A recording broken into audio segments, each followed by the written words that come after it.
Thank you ever so much. Good afternoon, everyone, and welcome to history. Welcome to Wembley for this Women's FA Cup final between Chelsea and Manchester United. The first Women's FA Cup final to be held in front of a sellout crowd here. And Manchester United, in particular, are looking to make history of their own. Never before have they reached a major final. Never before have they won a major trophy. Can they do what they've also never done before? That is beat Chelsea to write their names in Manchester United folklore. Or will Chelsea once again show their dominance in this competition? 4 times they've won this trophy under Emma Hayes. They're looking to win it for the 3rd year running, and they are the favourites coming into this game. Although we should say these two sides are still neck and neck in the WSL title race. I'm delighted to have the Scotland captain and Aston Villa defender Rachel Coursey alongside me for this one. And Rachel, as we look out here from our position in the commentary box, glorious sunshine beating down, bathing that section, about half of the Wembley pitch in a long oblong in front of us. It really does feel like there is a sense of occasion here. You're absolutely right, Vicky. I feel very grateful actually that we're sat here and we've got this perfect view. It's my first time at Wembley, and if anyone hasn't been, and it looks like maybe there's a few people like me, this might be their first time because there's a few people yet to take their seats. However big you imagine it, times that by 10. This place is huge. Just walking down the walkway, feeling the fans. When I first came this morning, it was a little bit dull, but as you said, the sun's out, it's a beautiful day, and hopefully we've a beautiful game ahead of us. Yeah, dull in terms of the weather. The excitement when we were walking down earlier, even 3.5 hours before kickoff, was palpably building. More from Rachel in a moment, but let's hear from the two managers, Mark Skinner, but first, Emma Hayes. Previous success is not indicative of future success. We're playing an outstanding team who have led the way in the league this year and are deserving to be in the cup final, where we know last year we won the final. Actually, I thought Man City played better than us that day. So being there in the past maybe gives you the luxury of understanding what it's like, but it is no advantage whatsoever. What's important is that the belief, the confidence, the trust that's internal is critical when it really, really matters. And all I can say is that we're really looking forward to it. You learn a lot from your failures. If you look at us from last year, I think that we've already done that. The reality is in the moment, we're going to be judged. In the moment, we've got to judge ourselves. In the moment, we've got to trust ourselves. And we've got to do what we've done all year, which is trust our process of playing. Whenever challenges and emotions threaten your state, your mental state, you have to try and stay in the middle and balanced. The best people that do that will stay focused on the task at hand. That's our challenge. We know we can beat Chelsea, but we know how difficult that is. There is the Manchester United manager, Mark Skinner, and before that, the Chelsea boss, Emma Hayes. Rachel Coursey, Aston Villa and Scotland defender alongside me. Let's start with Emma Hayes then. No advantage, she says. No advantage to the fact that they've won this competition 4 times. They finished runners-up in 2 other finals. What do we make of that? Well, the mind games are in full flow, aren't they? They've already began. I think Emma's just so intelligent in these occasions because she has had that practice, like you say. You know, she's taken this team to a lot of finals. She's had a lot of success. Chelsea have been one of the clubs, you have to say, who've led the way in driving the women's game, creating the standards, and they do have an advantage in that sense. But equally, that's the job, and you hear Mark Skinner speaking, he loves that side of the game where he goes into the small details. He likes the emotional and the mental aspect, which I think, you know, in the past a lot of people maybe have not felt comfortable delving into. I think that's something he enjoys. And he likes to help his players to learn more about that, and I think that will be key today. You know, it's about you can't pretend you're not at Wembley and you're not in front of 90,000. It's not the FA Cup final, so you have to play the occasion, but also you have to give yourself the chance to prepare and to know how you're going to feel in these moments, and trust that there is a process, as he mentioned, behind it. And we just have to hope that, you know, both teams come out and stacked with quality. We should have an absolutely great game ahead of us. Well, you mentioned that sense of occasion. It's certainly building here. We are watching at the moment 70 staff and air cadets from Buckinghamshire Army Cadet Force and Thames Valley Wing Air Cadets displaying the huge Chelsea and Manchester United club crests on the banners. They've marched on in military uniform and they're getting ready to unfurl them. It will be Manchester United's crest and their fans behind the goal away to our left, and Chelsea's crest and their fans behind that goal away to our right, as Chelsea's crest is unfurled here first at Wembley as the flames shoot into the air and those cadets are moving the crest up and down, so it's rippling in the sunshine here in North London. Going back then to Mark Skinner, I think it's fascinating how he's going to approach this, because I think you're completely right, Rachel. He really does delve into the emotional side of the game in a very positive way, but he has been here before. Manchester United haven't, but he has, as the Birmingham City manager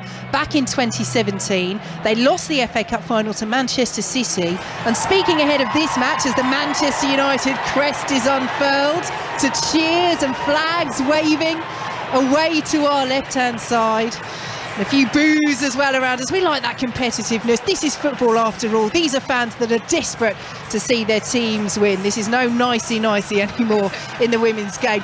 But just going back to Mark Skinner, talking about that Birmingham FA Cup final, he said what we got wrong was making it a massive event. We made it emotional rather than business-like. And I'm just interested to see if he almost goes to the other end of the scale, because he is a manager that likes to bring in emotion and inspiration. It's a tricky balance, isn't it, for Manchester United as a whole today? It is difficult, and what makes it even more complex is you'll have different players within that dressing room that will respond to both different approaches, and it'll affect everybody differently, and ultimately you're trying to get your entire squad to turn up today and feel like they're prepared and set to have a great game, and that is what makes that part difficult. But I think by addressing it, by being aware of it, by understanding the complexity of it, I think you're already ahead of yourself in terms of you giving your players the best chance to just know that those emotions that they're feeling, and some of them are feeling nervous. You know, some of the players I think Lucy Stanu was on here earlier, she spoke to a couple of players and they do feel nervous, but those nerves are a good thing, and you have to try and channel that energy into a positive performance, and no doubt, you know, these players are capable of that. Yeah, you're clearly on the same wavelength as Mark Skinner, Rachel Coursey, because that's exactly what he said. Some players will approach it as another game, some will want to feel it, and you have to bring that balance. Well, they're feeling it now as both sets of players make their way out in the sunshine here at Wembley. Emma Hayes and Mark Skinner leading out Chelsea and Manchester United for this Women's FA Cup final here on 5 Sports Extra as the flames shoot into the sky. Huge banner unfurled by Manchester United away to our left. The Red Devil on a background of red, white and black as the red flags wave. At the other end away to our right, the blue flags are being whirled by the Chelsea fans as both sets of players line up here. Referee Emily Heaslip taking charge today. She's in the middle below that plinth. That reads Vitality Women's FA Cup Final 2023, and there, Rachel Coursey, is the prize on the halfway line on its own plinth. This is what they're competing for, that sparkling FA Cup trophy. Yeah, and it's perfectly positioned. I'm glad the sun is shining on this half of the pitch, and you know, what incredible trophy, what huge history behind it. And we're lucky that we have two of the best teams here. You know, obviously in these cup competitions, it's the joy of, you know, normally we see teams go on a cup run and you don't always get two of the very top teams in domestic league standings in the final. This year we have, and you know, we just have to hope that we can just sit back and enjoy what'll maybe be a goal fest. And now His Royal Highness William, the Prince of Wales, is leading the presentation party along the line. He's shaken hands with all of the Chelsea players and manager Emma Hayes and the officials, and now he moves down the Manchester United line as well. This is where the excitement, Rachel, certainly starts to build, and the butterflies in the stomach for those players out there. You're absolutely right. See, for me, this is probably just about the point, though, where they start to disappear. This is like, for me, you know, when you get to the change rooms, you're sitting around, you're looking at the watch. When do we go out to warm up? When's the referee's whistle to go out in the tunnel? Now you're out. Now you're thinking, right, let's just get first touch and let's get on the ball. So as the presentation party make their way along the remainder of the Manchester United players, we are preparing for the national anthem here at Wembley, which will be sung by the British-Iranian soprano Jasmine Faulkner. She's down there on the platform in a long black ball gown, and the players standing ready to participate in the national anthem ahead of this Women's FA Cup final here on 5 Sports Extra.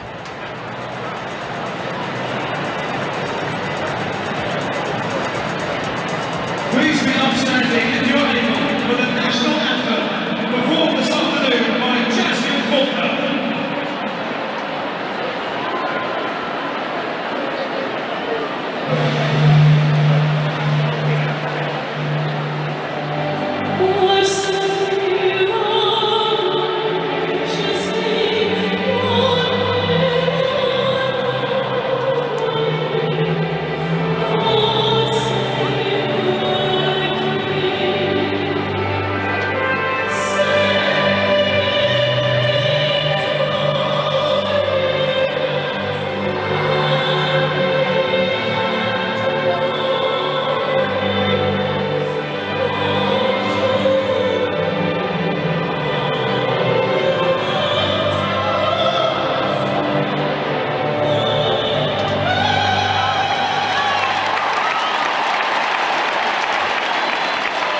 The flames rise high once again into the Wembley skies as the players of Manchester United break away and fist bump and shake their hands as they move down the line of those Chelsea players, their opponents. So let's get stuck into the team news, Rachel Coursey, and the big news that we expected, but still big news for Chelsea. Sam Kerr is back in the starting lineup. Newly crowned Football Writers Player of the Year for the second season running. 26 goals she has in this campaign in all competitions. And in Chelsea's last 2 FA Cup finals, well, she scored a brace in each. She loves scoring against Manchester United as well. She's one of 3 changes. Jessie Fleming also coming back in, and Mara Mjelde as well for Chelsea. They're still without England centre-half Millie Bright. We knew that would be the case. The players dropping out. Cankovic, Pernilla Harder, who's in brilliant form and is on the bench for Chelsea, but you would have always expected Kerr to come back in ahead of her. And Jess Carter also drops out as well. The one change for Manchester United again is expected. Their captain, Katie Zellem, back from suspension in for Vilde Boer Risa. And when you look at that Manchester United's lineup, Rachel, I mean, we talk about the fact that United as a club haven't experienced this before at Wembley, but you've got the likes of Alessia Russo, Ella Toone, Mary Earps, all of who featured in England's European Championship victory. I mean, Ella Toone, for goodness sake, scored the opener, and anybody that can do a chip over the goalkeeper at Wembley in a European Championship final can't be overawed by an occasion like this. Well, yeah, you know, you say those names, and for me, they're still young. They're still young players, which maybe that's just a reflection of how many years older I am than they are. But they're still young, and I think you can't probably expect them to consistently always perform at the level that they've shown they're very capable of. But in saying that, they have played in this stadium before. They have played in big occasions.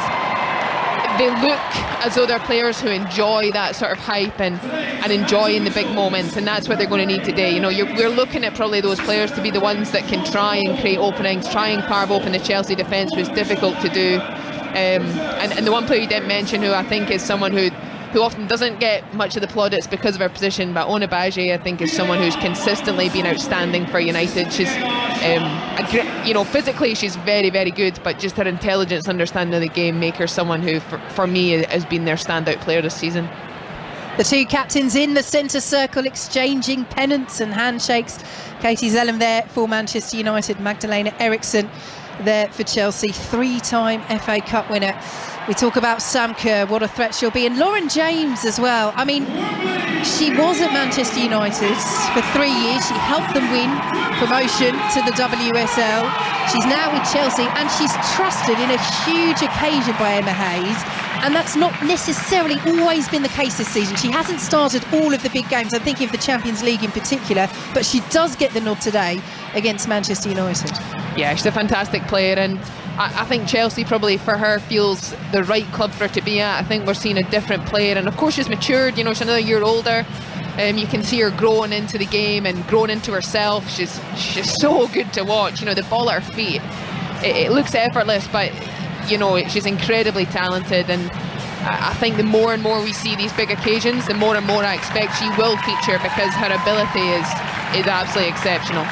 So we are off and underway in this Women's FA Cup final as the players take the knee at the start of this match. The message against racism still clear. I say we're off and underway. Chelsea had got us up and underway, but referee Emily Heaslip wasn't happy with the way that they took the kick-off, so I'll stop my stopwatch. Chelsea will pass the ball back to the halfway line, and now we are at the second attempt, off and underway in this Women's FA Cup final in front of a sellout crowd at Wembley for the very first time. The sun is shining. These are the top two in the WSL. They've been the top two in the FA Cup this season.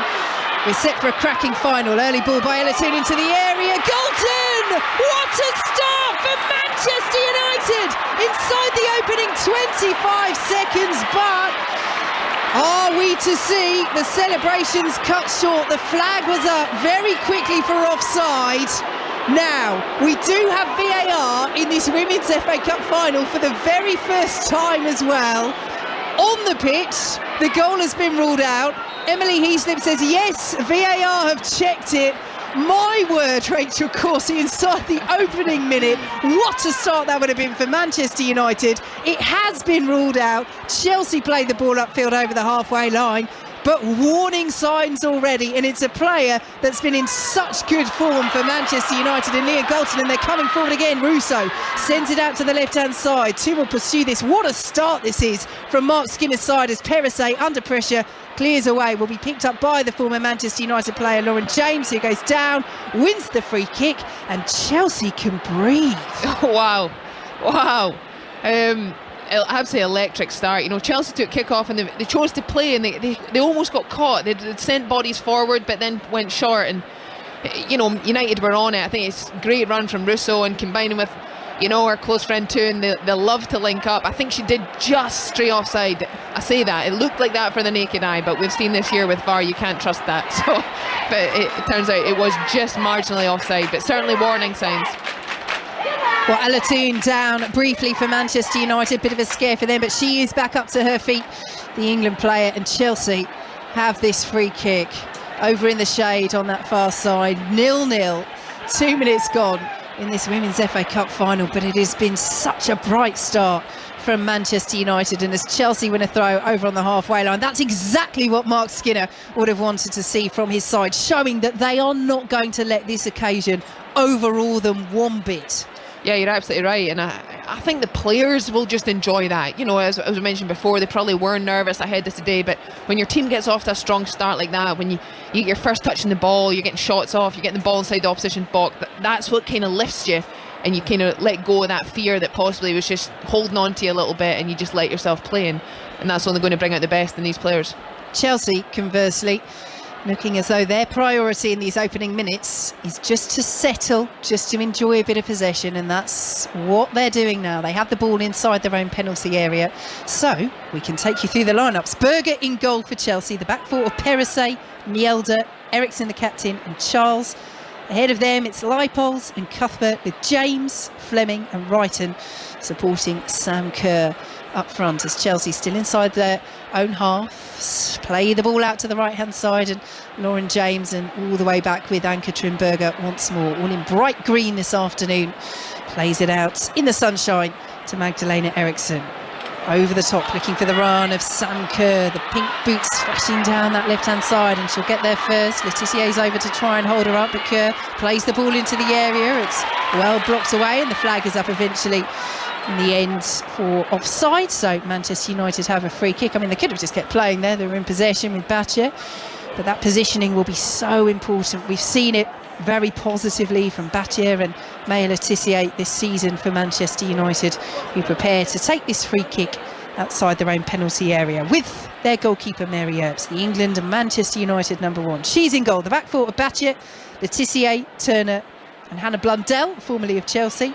Ahead of them it's Ladd and Zellum, the captain, with Paris, Toon and Galton supporting another former Chelsea player. When she was a youngster, former Chelsea development captain, Alessia Russo. up front. Manchester United in possession. Ball over the top from Le Tissier. Will be pursued by Mara Mjelde for Chelsea. Clears away under pressure from Golson on the edge of her own penalty area. And here come Chelsea down the right-hand side. Now the Canadian midfielder Jessie Fleming picks it up under a bit of pressure. Again, the hassling, the harrying from Manchester United is paying off. They've won a throw over on that far side. Chelsea quite simply haven't got out of the blocks yet, Rachel Coursey. Yeah, they actually look the edgier, I would say, of the two teams. You know, they have tried to keep possession, but it doesn't quite look as fluid as they normally look. You know, they've got a lot of quality throughout, players that like to play, you know, centre-backs who enjoy having the ball at their feet, but it's just looked a little nervy. I don't know if that was just that chance in the very opening minutes, just kind of caught them off guard, but yeah, it's evenly poised, I would say. Goals elsewhere in the Premier League. Brentford are leading West Ham by a goal to nil. Brian Mbeumo has scored that for the home side here in the Women's FA Cup final at Wembley. 5 minutes gone, it's goalless, but Manchester United are playing so well at the moment. Certainly having the better of these opening exchanges as Nikita Paris picks it up on the left-hand side, pulls it to the edge of the area, and the Manchester United captain Katie Zellem working it back out to Paris, who does well down the left, while marshalled by Melanie Leipold, the Germany midfielder. But Toon now picks it up, ball into the area is blocked. Toon will get it again. Left-hand side of the box down to the byline, trying to work room to pull the ball across, but can't do so. So pulls it back. Delivery is now in there, punched away by Berger, and Paris on the follow-up skews the shot well wide. But again, Manchester United, Rachel, looking so dangerous. They are, and you can't leave Ella Toon in the penalty area unmarked. I'm so surprised that, I think she was surprised, you know, she just got the ball in the far corner there and opened up. I think she anticipated probably a little more pressure than there was, and maybe just couldn't quite see a pass quick enough to create anything more dangerous. But yeah, there's certainly the team on top. In their first major final, looking for their first major trophy. But it's goalless between Chelsea and Manchester United. Here is Mara Mjelde, clears long over the halfway line. Header is won by Mère Le Tissier, and Onabacha just about gets enough on that back pass to Mary Earps, who clears, thumping clearance from the Manchester United goalkeeper over the halfway line. Here is Hayley Ladd, plays it forward to Ella Toon, driving towards the penalty area. Held up well by two blue shirts, so we'll lay it off down this right-hand side as Onabacha, the talented Spanish fullback, joins the attack. Ball forward is intercepted by Niamh Charles, who clears it out of play. Manchester United throw. Rachel Coulson. Yeah, they're just doing a really good job of just suppressing the Chelsea attack, limiting their options and how they can progress forward. Mjelde, they're just forcing the ball, and then they pick it up and look to create an attack. And we heard Mark Skinner say, you know, they're going to stick to the beliefs that they have, the way they've played all season, and they're doing that. It's a very impressive start, I have to say. Manchester United in possession, but Chelsea have a player down here, so play has been stopped, and Emma Hayes has the chance to have a word with some of her Chelsea players. Erin Cuthbert's coming over, Magdalena Eriksson, the captain, as well, because Chelsea really need to give themselves a talking to in terms of the opening few moments of this half. It's Melanie Leipold who is down for Chelsea and just receiving some treatment, but as the Manchester United players trot over to Mark Skinner, he'll be delighted. He will be, and just looking at Leipold, she's not someone who goes down typically, you know, easily, so that could potentially be a problem for Chelsea. But talking about problems, I think they're struggling in the middle of the pitch, and I don't know if it's, both teams are obviously quite naturally sitting with two deeper midfielders and one advanced, and I think in the build-up Chelsea are possibly struggling that they're not matched up player for player almost, and they're just struggling with options higher up, which is allowing United to keep that high press on it, and just it's just lacking that little bit of fluidity. But you know, Emma Hayes is the expert in this. She's been in this situation many times before. I think she might wait before she decides to do anything too tactically different, and allow her players to figure it out and feel it out. But equally, you don't want to let this momentum go on too long. You don't want to give United many more opportunities to get into your penalty area and get goal scoring opportunities, which inevitably will come if they continue as they are. Leipold is gingerly back up to her feet for Chelsea, and walking towards the halfway line as the players of Chelsea and Manchester United break away from their respective managers, and we prepare to get underway once more. 9 minutes gone here at Wembley.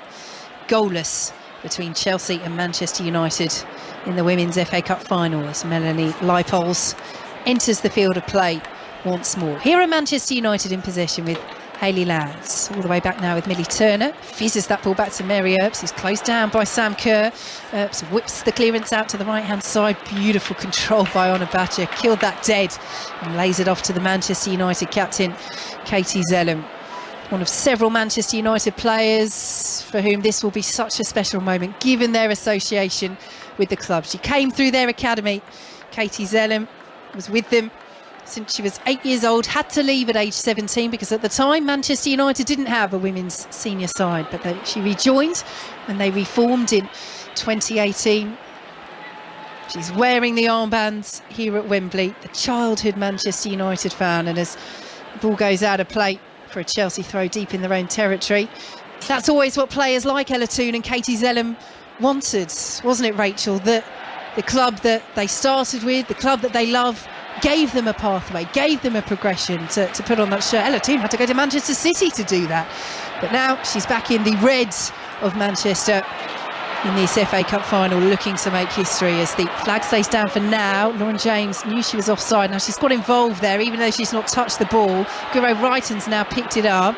Honor Batcher is trying to shepherd it out. Now the flag belatedly goes up for offside. Well, as soon as Lauren James gets involved and tries to shield the ball, whether she touches it or not, she's become active in play. So good thinking, but not quite. And, yeah, and you do think the official really could have put the flag up a little bit sooner there, as soon as James starts trying to shepherd the ball. Yeah.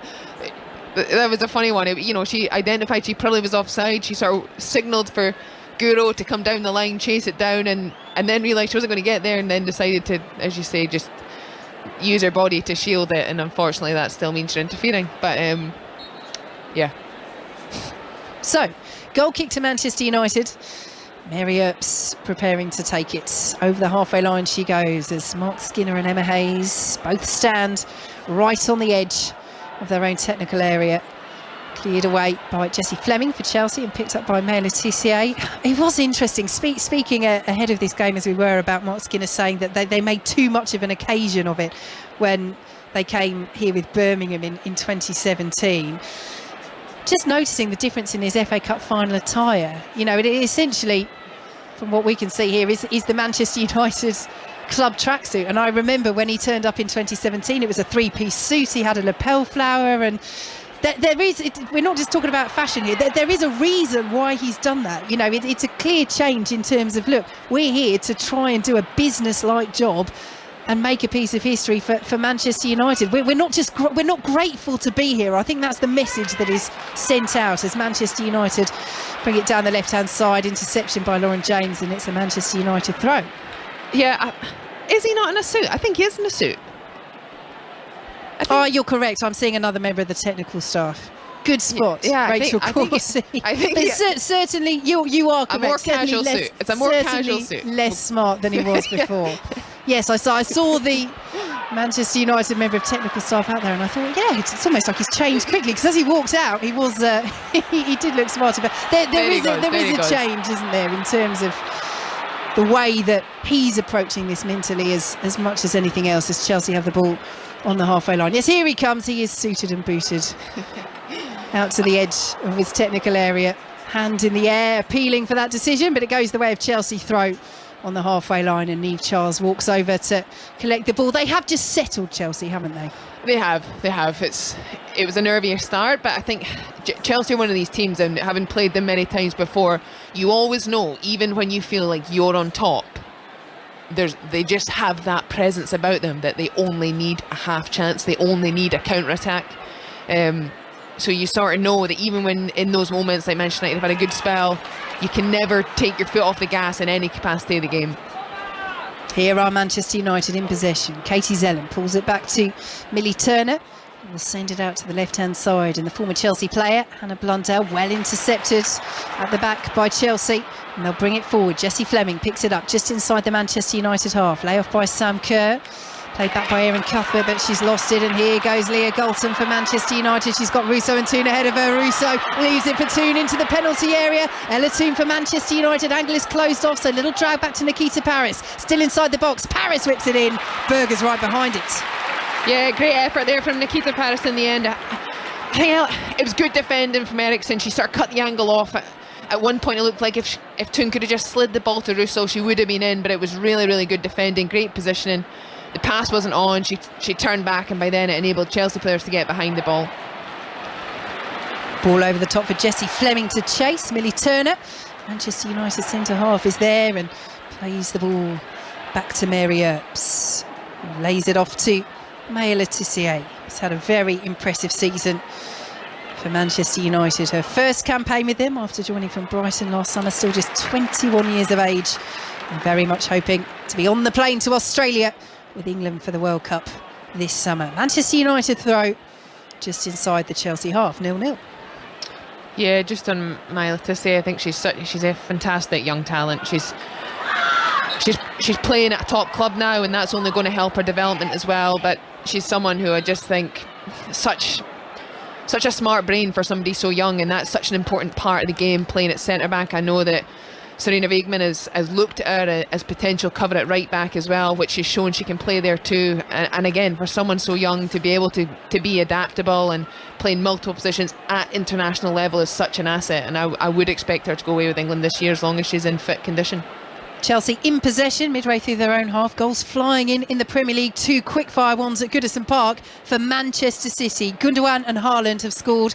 They lead by 2-0, and Brentford are also 2-0 up now against West Ham at home. Johan Visser, both of those games 2 o'clock kickoffs here.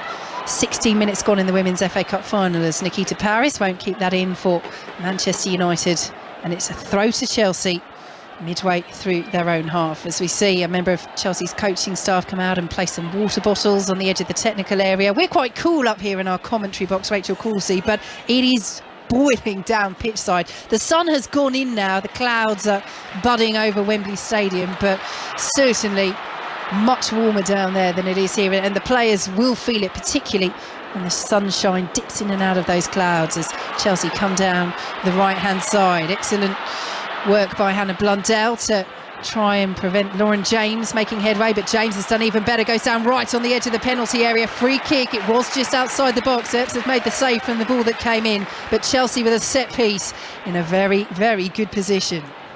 Yeah, and that's just the quality that Lauren James has. You know, Hannah Blundell does really, really well. She's got great pace, she holds it up, she delays her, and she just needs such little space to turn and get her cross away. And I think it was a foul just outside, so correct decision, but fantastic feat from Lauren James. She's so hard to defend, and just her stature, you can't get round her to try and get your foot in, and she used her body so well just to move you out the way. It's so good to watch. It's not so nice to play against, and it's so hard as a defender as well, because she can go down to the byline and deliver a cross, but she also loves to cut in and shoot as well, so you never quite know what she's going to do. Chelsea with this free kick down by the byline, dinked in, and the header loops across goal, and behind, almost, it will be retrieved by Alessia Russo for Manchester United, who prevents that ball going out of play, and Manchester United in possession, concede the throw eventually, but half a chance for Chelsea, and they can't make the most of it. They will have a throw though midway through the Manchester United half, but a warning for Manchester United. Magdalena Eriksson, the captain, was up there, and they have to be wary. They don't have the height of Millie Bright, but a player like Eriksson can certainly be dangerous from that sort of range, just outside the 6-yard box. Yeah, she's very good in the air, attacks the ball well, just can't probably get enough on that one. But I think Chelsea, in the past, we've seen them be very, very effective from set plays. I don't think they've scored as many this season from them, and possibly that's because, of course, last few weeks they've been missing Millie Bright, who of course is such a threat. Yeah, she is here. We've seen a shot of her in the stands. Millie Bright, still uncertain as to whether she will be available for the World Cup. Emma Hayes very coy when she was asked about Millie Bright's prognosis in that regard, reiterated, and this was a couple of weeks ago, that she will be out for weeks. read what you want into that. But certainly from an England perspective, I hope she will be there. Niamh Charles for Chelsea midway through the Manchester United half, well dispossessed by Nikita Paris, and Charles then fouls Nikita Paris, and it will be a free kick to Manchester United, who are just winning so many of those individual duels at the moment, Rachel Coulsey. Yeah, they are. I think the ball's probably spent a little more time in both halves in the last 10 minutes, but United look really hungry, and I think whatever the team talk was from Mark Skinner obviously at the start has certainly fueled his players. Manchester United in possession inside their own penalty area.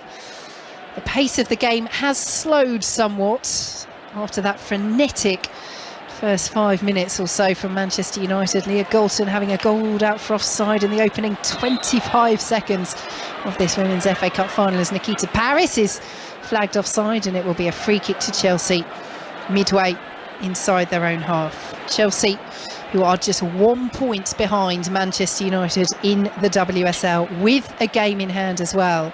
And I think what's so impressive about Chelsea over the last couple of games in particular, they have eradicated Manchester United's considerable goal difference advantage. They're now level on goal difference, 4 ahead on goals scored incidentally, but there'll be plenty more change in regards of that. But that's huge for Chelsea, because it was essentially worth an extra point. But in the last 2 games for Chelsea, they've beaten Leicester 6-0, Everton 7-0, and the goal difference advantage is gone for Manchester United. Yeah, incredible. 13 goals, 2 games, none conceded. I think that's exactly how you want to come into a cup final on that sort of form. We haven't seen too much of that yet so far today from Chelsea, wouldn't have said. But they're just a side that's so capable. You know, when you're looking at the players that have contributed to the goals tally, of course we mentioned Sam Kerr's the front runner, that person that sits at the top of the tree almost, and is the one that leads the attack. But they get goals from everywhere. You know, Lauren James, Guro Reiten, incredible contributors to that. Pernilla Harder's contributed an amazing number of goals, given how few games she's actually been available for this season. I imagine we will see her today at some point. Erin Cuthbert loves to get on the score sheet. Even Niamh Charles has contributed well from the back too. So they're a team that is no surprise they've made that up. But equally, I think United have been good in that front too. The amount of goals they've scored this season is incredible, and it literally is going to go to the wire in the league. And I imagine today could go to the wire too. So far, it is very finely poised indeed. Midway through the first half, goalless between Chelsea and Manchester United here on 5 Sports Extra. Chelsea in possession with Mara Mjelde, plays the ball over the halfway line, looking for that run of Sam Kerr, headed away by Millie Turner, chested down by Katie Zellem, who will play it back to Turner, who goes all the way back to Mary Earps. Manchester United, as we've mentioned, looking to make history by winning their first major trophy in their first major final. To do so, they'll have to make a little bit more history, because they have never before beaten Chelsea. They reformed in 2018, remember. They've only been a professional club for 5 years since doing that, but 9 meetings I should say previously with Chelsea, lost 8, drawn 1, but they're coming forward here down the right hand side with Onabachi into the penalty area, pulls it across, looking for Russo. Excellent covering block by Mara Mjelde as Russo swung for glory, and it's cleared away by Chelsea, who played it back to the byline. Magdalena Eriksson will get the distance, flicked on by Jessie Fleming up towards Sam Kerr, who's just inside the Manchester United half, works it out to the right hand side, and Leipold, who plays it forward looking for that pace of Lauren James, but Blundell, the former Chelsea player, will just get there first, and it's all the way back to Mary Earps. Yeah, I think just going back to the United attack, Onabachi coming down this right hand side, again a great defender from Eriksson. She chose to stay in, and I think perhaps she didn't realise the opportunity was going to present itself. I think she could have driven towards goal, but she made her mind up to cross it, and in the end it was well defended by Chelsea, and we just almost saw there that counter attack we mentioned earlier, how good they can be. But I don't think you can play the ball into space down that, well, right hand side for Chelsea, left for United. Hannah Blundell's got exceptional pace. I think the tactic needs to be find Lauren James's feet, 1v1, that's where she'll get joy. Going into a foot race, I don't think she'll win that battle today. Free kick to Manchester United, just inside their own half. Well, it was just inside their own half, but they've rolled it into the Chelsea half a few yards, and they will take it from here. Manchester United playing from left to right, goalless here in this Women's FA Cup final. Long ball over the top, looking for the run of Nikita Paris, who almost latched onto that in the Chelsea penalty area, but Berger comes and claims well and bowls the ball out to this left-hand side, and Niamh Charles, who now finds Guro Reiten. We've seen very little of Guro Reiten so far. She is such a dangerous player, the Norway winger, and Chelsea will very much want to get her into the game. A little bit more, a lot more. Jessie Fleming for Chelsea, out to the right-hand side, and Perisset just inside the Chelsea half, plays it forward. Fleming once more. There is a caution, isn't there, from both sides when they're in possession. They are happy to just knock it around their half. You can sense the respect that both of these teams have for each other. Yeah, and you know, it's rightly so, because you have to respect the fact that both teams possess so much quality. You cannot afford to give players with that quality time and space in the final third. So, you know, both teams just obviously have a game plan to let either side have it in their own half, you know, and switch the play. But once they start to feed those balls further into the midfield, it's very much get pressure on the ball and not allow them to find those spaces. Here is Mara Mjelde just outside the Chelsea penalty area. Out to the right-hand side she goes, and Perese, who plays the ball all the way back to Berger, closed down by Nikita Paris. So Berger plays the ball out high to this left-hand side of Niamh Charles. And now infield to Erin Cuthbert. Ball over the top, looking for the run of Sam Kerr. Mary Epps comes right to the edge of her penalty area and claims the Manchester United flag. Was up on the far side anyway. But that's it, isn't it? All that needs to happen for Chelsea is the right connection, the right pass, the right ball over the top for Sam Kerr, and she's in. And usually when she's in, that's 1-0. Yeah, and Erin will be frustrated there because she does really well. It was good play from Chelsea. They were under pressure. Great ball from Berger, just clips it out to the left back space, and Erin Cuthbert is able to get it in the pocket and get faced up, and that's not what Man United will want to see. But the ball was probably a little too straight and obviously overhit. Magdalena Eriksson wins the header for Chelsea. Ball spins out of play for a throw to Manchester United on the halfway line. Half times in the Premier League. Brentford 2-0 up against West Ham. Everton trail Manchester City by the same scoreline at Goodison Park. And earlier today it finished goalless in the Championship playoff semi-final first leg between Coventry and Middlesbrough. Manchester United with the throw midway through the Chelsea half on the right hand side. Forward to Alessia Russo, goes down onto the challenge of Magdalena Eriksson. Eriksson has come off worst in that as Chelsea clear the ball away. Manchester United almost win the header with Onabachi, but will be picked up by Chelsea down the left hand side, given away though by Jessie Fleming. Millie Turner will collect on the halfway line for Manchester United as Eriksson is back up to her feet and back in that defensive line for Chelsea. Here is Millie Turner, still just outside the centre circle. Manchester United slow the game to walking pace. Manchester United, who have lost just twice in the Women's Super League all season, both of those defeats came at the hands of Emma Hayes' Chelsea side. They're going head to head for the title, although Arsenal certainly still worth a mention in that conversation as well. But one side's dreams of a domestic double will be over by the end of this afternoon. 0-0 in this Women's FA Cup final, 27 minutes played as Lauren James intercepts that pass forward, plays it back to Ann-Katrin Berger. Her reading of the game so far, James, from a defensive perspective has been excellent, Rachel Corsie. Yeah, and I think that's something that's improved a lot, and possibly why, you know, we spoke about her not featuring in all of the big games in the past. I think it's because Emma's wanted to help her understand that part that it's non-negotiable for Chelsea. You know, first and foremost, you know, there's so much expected of the team from a defensive capacity before they can even think about, you know, having the ball and creating opportunities for themselves. Here she comes down the right hand side, taking on Hannah Blundell. Ball into the penalty area is a poor one. It's all the way over Mary Epps' crossbar, but that's turning into a key battle between James and Blundell. It is an enjoyable one too. I think Hannah Blundell's another player for Man United who's virtually featured, and I think she's played in all their domestic games so far, and that's just because Mark knows he can't not play her, because she's been so consistently good. As I mentioned earlier, physically she's very athletic, and that's such an advantage. You know, when you know that for pace no one's going to get round you, they need to have something more. And yeah, she's had a great season, and obviously the two of them will be fiercely going at it all day, I imagine.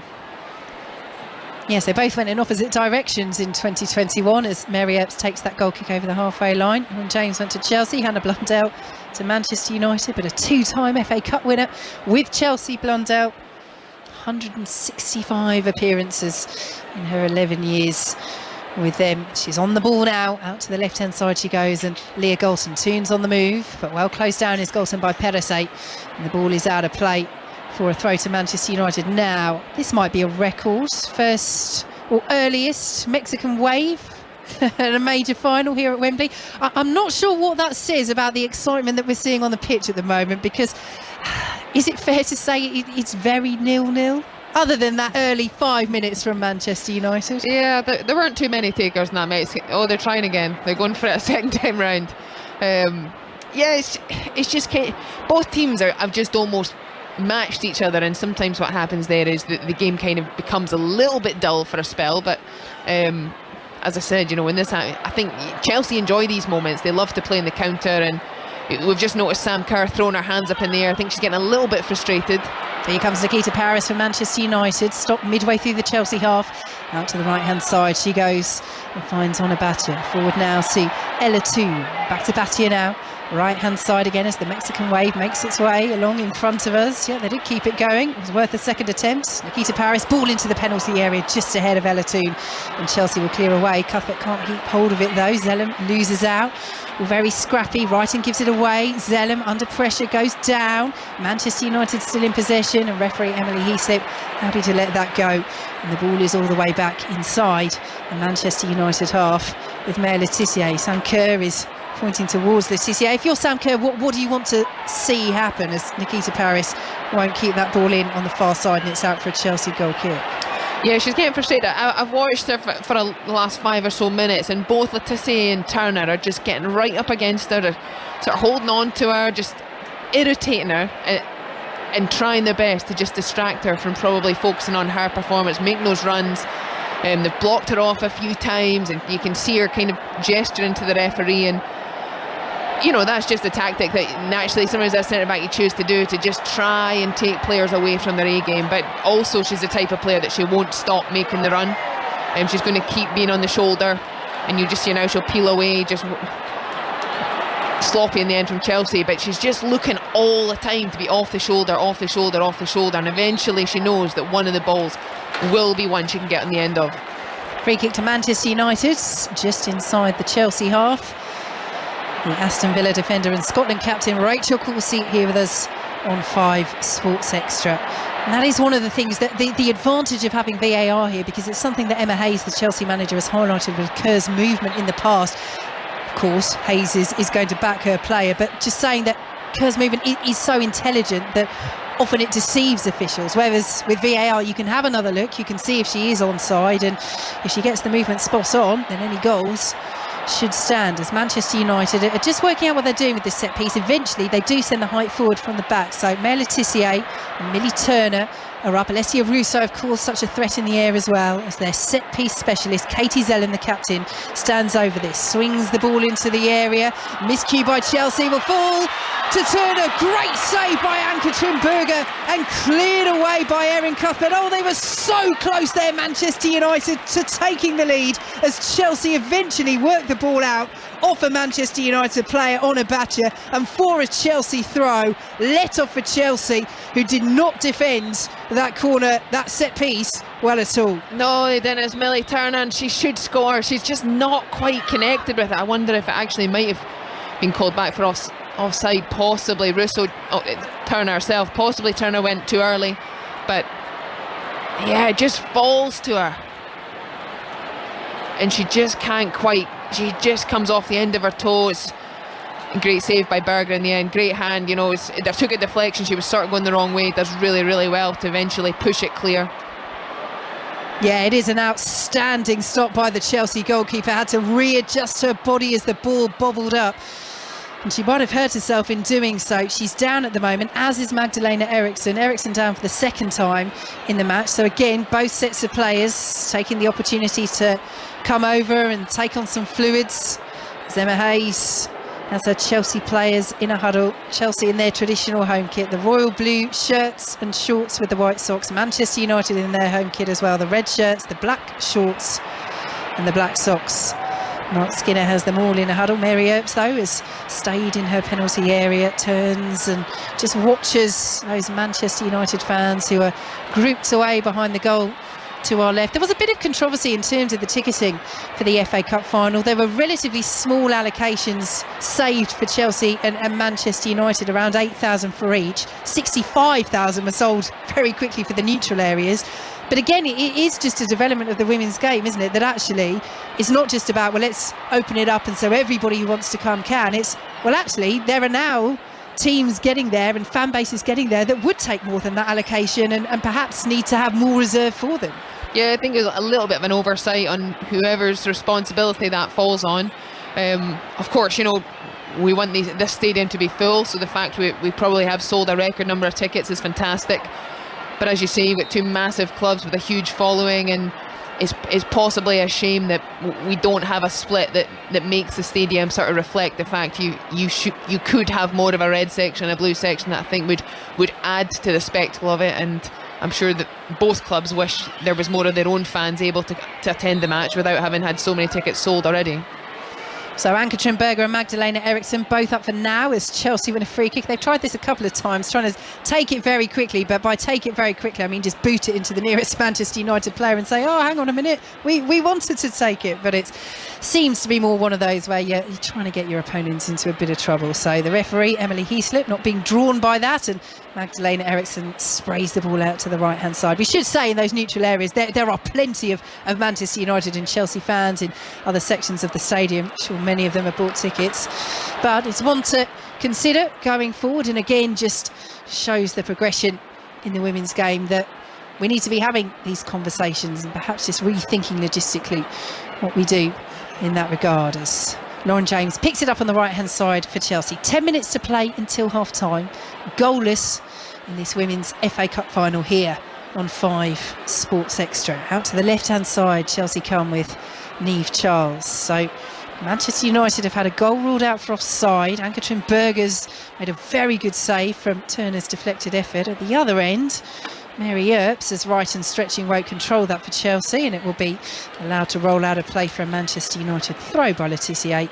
Mary Earps has had very little to do. She has. I think she's only maybe had 2 or 3 touches, just even with her feet alone. Chelsea really have struggled to create anything other than that one set piece that they had off that foul on Lauren James. But it's been an even game. I think Berger has made it 2 of the bigger saves, but also I think neither team will feel like they've found their rhythm as yet. I imagine both teams will want to get to half time as is, and I think both teams will probably have a stern word from both sets of coaches, managers, to try and just find a little bit more for the second half. Here come Manchester United down the right hand side. Nikita Paris, Russo's on the move. Here she is, found by her England teammate. Ball into the area by Russo, took a deflection. Galton was in there, stabs the ball behind at the near post, and another chance goes begging for Manchester United. Yeah, great opportunity, and again so close, just 3 yards from goal there. The Chelsea backline just the deflection, I think, on the delivery ends up wrong foot in Mjelde, and it allows Galton just to get her foot on that. I actually think United have gotten to this position a few times. I think they need to deliver earlier. I think you see that as it sets up, I think Galton would have been in had the ball come in first time, but she gets an opportunity in the end but can't quite steer it goalwards. Big chance. Yes, there was a deflection, but she adjusted her run well. She'd done everything to get herself into the right position. Takes it first time. Was difficult technique, but shin volleys it wide and over under pressure. Would have been a great finish had she converted, but it's the fact that she had made the movement to be able to give herself the best chance of doing so, as Chelsea have it just outside their own penalty area. Cuthbert under pressure, eventually tripped by Katie Zellem, and they'll have the free kick. Yeah, and just great play, for the identifies Russo that's in the channel, so Galton realises that that's the number 9, so she fills that opportunity, and all the front 3 of Manchester United today have so much pace and difficult to pick up in the box, and her timing of the run was great, but the deflection helps her, and yeah, she just can't quite steer it goalwards. But again, United have looked the better team. They've been more dynamic in this final third, and it's something that I think will disappoint Chelsea. So clearance by Ann-Katrin Berger, flicked on by Sam Kerr towards Guro Reiten, cleared away by Laetitia for Manchester United. Leipold will get there in the centre circle for Chelsea and send the ball out to Perisset on the right hand side. Here is Lauren James under pressure from Hayley Ladd, steers it back to Eriksson. Left hand side, Chelsea go over the halfway line now with Charles, and now Reiten. Again, she's so rarely touched the ball, but can she get the better of Anna Batcher? No, she can't. Batcher calmly plays it back to Laetitia. And the ball is cleared out of play. Charles wins the header for Chelsea, cleared away by Ella Toon out of play. The understanding between Laetitia and Batcher has been impressive. It has, and I understand that Manchester United spend a lot of time doing a lot of work 1v1, and you just see that. We've seen that in both wide areas. Lauren James and Hannah Blundell and Abaje and Guro Reiten. It's so difficult to get around them. You almost need an overload. You need a combination, and if you just try and go 1v1 like that, they're too well versed in it. Throw for Chelsea is flicked on inadvertently by Paris. Manchester United half clear. Fleming picks it up. Turner away over the halfway line, but Russo won't reach that. And Mara Mjelde will send it out to the right-hand side. And Perisset. Can Chelsea fashion a clear opening before half-time? Something they've struggled to do. Lauren James has looked their most dangerous player. She's won a throw down that right-hand side midway through the Manchester United half. Rachel Coulsey. Yeah, we're lacking much so far, but you know, it's cup final, and I think it's understandable when you've two great teams who understand the threats that both teams possess.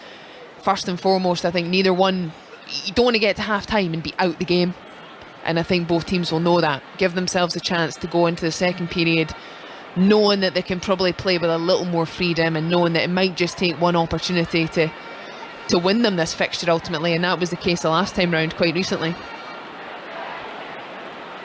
Magdalena Eriksson in possession, all the way back to the Chelsea goalkeeper Ann-Katrin Berger. Chelsea, who did take the final last season to extra time against Manchester City, ended up winning that 3-2, beating Arsenal the year before. Sam Kerr scoring braces in both finals. And she's on the move here, and she does reach the ball. Wide right-hand side, Millie Turner is there with her. Kerr for Chelsea, plays the ball into the area, deflection comes to Fleming, edge of the box, she's forced away now, heavy challenge, advantage played by referee Emily Heaslip. Chelsea keep going, Charles ball into the penalty area, the header from James, oh, it's off the post, looping, almost beating Mary Earps. James comes and tries to win the ball back, eventually concedes the free kick inside the penalty area. Manchester United had the set piece. Well, Chelsea rattling the woodwork late on in this first half. Yeah, and it comes, it's the first time Sam Kerr's had a ball that she's been able to run on the end of it. It's a great slip ball down the right-hand side for Chelsea. She knows she's got the pace to get there before Turner, and pulls the ball back. Actually, I think Chelsea would have definitely wanted the foul on the edge of the box, but the referee said play on. The ball comes back in. It's a great effort from Lauren James, actually. It's not something we see too often of her coming in and attacking the ball with her head, but she does really, really well to get there before Millie Turner, and, you know, unfortunately watches it just come off the post and back out. Close for Chelsea, the closest they've come by far in this first half. We have to say, watching that back, Mary Earps might have got a little touch on that as well. And she plays the free kick forward, and the ball goes out of play for a throw to Manchester United on this right-hand side, midway through the Chelsea half. Goalless with 3 minutes plus added time to play here at Wembley in this Women's FA Cup final. Manchester City have got a third at Goodison Park in the second half. Early stages at Goodison. Ilkay Gundogan with his second of the game as Mary Earps plays the ball very calmly away from Sam Kerr. Millie Turner will send it to Blundell, racing forward for Manchester United, plays the ball over the halfway line to Russo, who feeds Galton. Down the left-hand side she goes, she's got the bidding of Perisset, ball into the area, it's behind Ella Toon. Chelsea clear away, comes to Batcher, well dispossessed by Erin Cuthbert, and then goes down, and the whistle's gone as Manchester United play the ball into the penalty area, and Chelsea will have the free kick. And Erin Cuthbert is complaining at a distance to the official on this near side and saying, you know what, I wish you would just raise your flag every now and then. Yeah, just down to our left hand side here, Erin's dad's sitting there, he just got a wry smile on his face. He knows she's very vocal, and you know, she's a player I think for Chelsea has been incredibly valuable this season. I think she's possibly the most influential she's been for the club, and she's worked really hard over the last few seasons to become one of those players for the club. And yeah, just a big Scottish heart, let's call it that. Guerrero right and down the left-hand side for Chelsea. Well, she was rather barged into there by Anna Batcher, but the referee says that was fair contact, and the ball spins off right in and behind for a Manchester United goal kick. Goalless here on 5 Sports Extra, 90 seconds plus added time to play. Mark Skinner will be the happier of the two managers, would you say, Rachel? I would say so. He doesn't look it right now on our screens in front of us, but I think both managers will be relatively happy. I don't think either one will express that to their players at half-time, though. I think it's a dangerous position to be, going 0-0, knowing the other dressing room perhaps is getting a few stern words. You want to make sure your players go out and start the second half with the same intensity that we saw from United in the first 5 minutes. You know, both teams will want to try and inject that into their play, because the team that starts the second half on the front foot I think will really, you know, thrive on that momentum. And it's at a stage in the game where if you do go a goal ahead, there's a lot less time for the other team to come back into it. Ball is out of play for a Chelsea throw on the far side. Chelsea, who of course have already lost a domestic final this season when they were the favourites, as they are today. Not by much, but still the favourites. Lost it to Arsenal back in March. I wonder if Emma Hayes will be drawing on the pain of that experience and reminding her players quite simply that they don't want to go through that again. Mara Mjelde plays it up to the halfway line. Jessie Fleming is dispossessed. Hayley Ladd plays it forward. Russo won't latch onto it, and Berger is out quickly to the edge of her penalty area and will collect for Chelsea. As we approach out of time, the fourth official down there is ready with the board. As Chelsea bring it out to the left-hand side. Good ball to find Niamh Charles, who has a little bit of space. Paris with her pace, though, is closing her down, so Charles plays the ball early. Laid off beautifully by Wrighton to Fleming, edge of the D. Can't work room for the shot initially, so tries to play it in, but there's no blue shirt quite on the same wavelength. Yeah, I think just play that ball wide. You know, Chelsea were probably 4v4 there for a split second. I think just play the ball wide to James and fizz that across the face, but she obviously felt she could try and work a shot, and in the end just came to nothing. Into 3 minutes of added time at the end of this first half. Goalless in the Women's FA Cup final as Chelsea play the ball into the penalty area. Kerr was in there, couldn't get the purchase on the header, and the ball will spin behind for a Manchester United goal kick, but she just peeled off and got that yard of space, hadn't she, Sam Kerr? She did. I think the type of cross, you know, driven in low like that, it's a good delivery, but possibly needs to be 5-6 yards nearer the goal. I think in that situation, can you find Kerr's feet? Look to combine, I think, to score a header from 15 yards out. It's going to have to be some effort. So goal kick to Manchester United. Mary Earps, all in yellow, prepares to take. All the players gathered over on this right-hand side of the pitch as Earps does launch it towards the halfway line. Flicked on by Russo, miscue by Eriksson. Galton intelligently forward to Paris for Manchester United. Right-hand side of the penalty area. She's well held up at the back by Niamh Charles, but Paris has done so well. Oh, she clipped her there. Oh, it's a free kick right on the edge of the penalty area, and Manchester United are saying that was inside the box. It certainly looks as though Charles clipped the heels of Nikita Paris. VAR will have a very good look at this. Where exactly did the contact take place? Free kick's been given. Could it be upgraded to a penalty for Manchester United? I think this could be inside. I think it's very, very close, and Niamh Charles, she does well initially to get back, and then she just allows Nikita Paris to spin. There's actually not a lot of contact at all, but it's clever play. For me, it's inside the box, but it's soft. It's a very, very soft foul. I'll be so surprised if this isn't overturned. Well, this is it. The contact, as Rachel says, is inside the box. The question is Paris going down already? And is the contact enough? They're allowing the free kick to be taken, and the header is over from Millie Turner from Katie Zellam's delivery, and maybe in the end, for fairness sake, that's the right outcome. Yeah, I think if that leads to the goal that splits the teams today, then that would feel an injustice a little bit. Nikita Paris is very, very, very good at that, and sometimes she doesn't get fouls because people know she does go down quite easily, but she's intelligent, she's got the speed, she does so well to get away from Niamh Charles in the first instance, and then she just slows her movement down to sort of initiate that contact. And yeah, the ref stuck with her decision, but it was close. And there is the half-time whistle.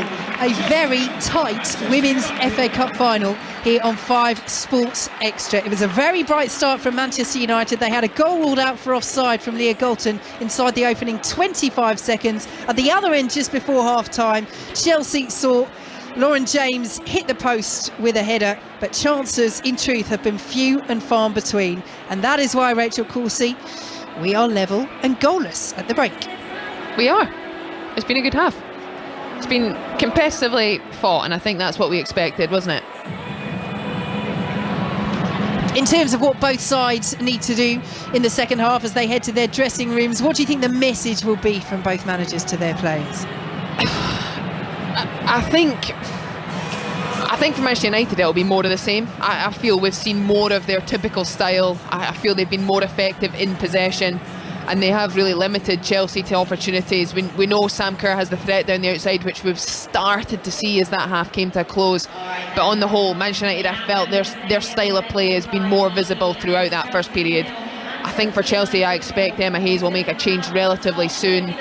I imagine Pernilla Harder hasn't started today because she obviously has come back from that hamstring injury that was serious at the start of the season, that saw her miss so many games. And she is a player that, you know, when you look at the minutes played, the number of clear-cut and goal-scoring opportunities she creates and goals she contributes herself to, she is somebody that can unlock this defence, and we've seen that before. United have seen it before, so I think we will see her feature very soon.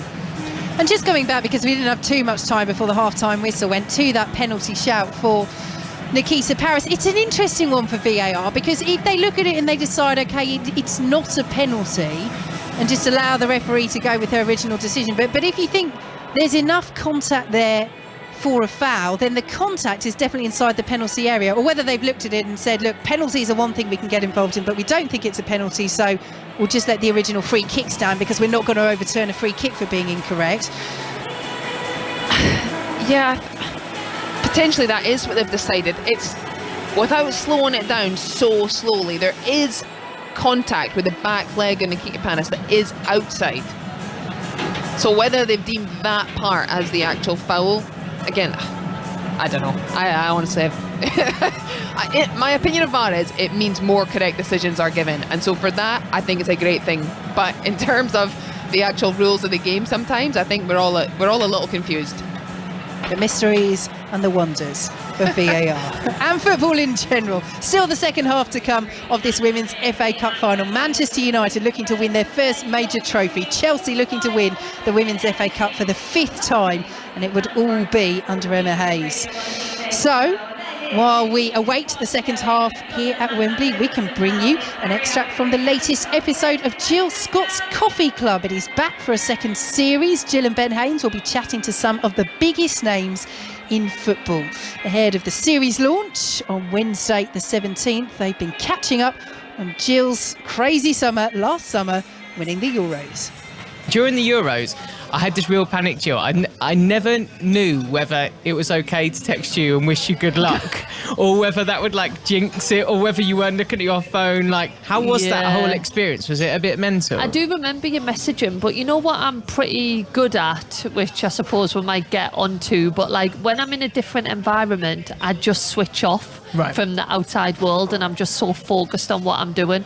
But then for people back home, it's like you don't care. You kind of don't speak to your friends for so long, but them Euros, I was just so focused on the task in hand. So You're I in am a bubble sorry. as well, aren't you? Did I reply? You did reply straight away, but I didn't know, because you never know how people are going to respond in those environments, do you? Because some people are like, right, when it comes to being at a tournament or something, their head's in it and that's it. Like, I think some of the players, they just said like, I'm not doing any social media at all, almost turning my phone off for the next month. Yeah, people did come off social media, so we spoke about going into the tournament if you wanted to be on social media or not be on social media, because I think it's important. Some people rely on it, some people just want to be off it. But it's funny that you say that, because my grandma, sometimes I go to her, why haven't you phoned us this week, Grandma? And she's like, well, you might be in meetings or you might be training. And I'm like, I don't have my phone in my pocket. I'm like, I'll just see I've got a missed call and then ring you back. So yeah, I feel like you were like my grandma in the Euros. I think do you know what? I think I sent you a voice note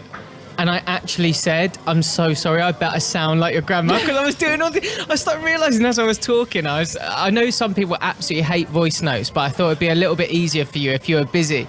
But I remember started asking questions like, are you all right? Are you taking care of yourself? I was like, God, I'm so old. And anything over 20 seconds on a voice note is a podcast. So basically, you were sending me podcasts. Yeah, I was missing it so much that I had to record my own just for you. I always listen to those at 2 times speed, though. Yeah, I do. No disrespect to anyone that sends it. I'm just like, no, 2 times speed. I need to get through this. It's too slow. Can you listen to me on a voice note at 2 times speed, though? Because I think I speak at 2 times speed anyway. You sounds like you're MCing, which is like, a bit of a treat, really. Can you tell me about the Euros just in general? How was it? Oh, it was so good. So good.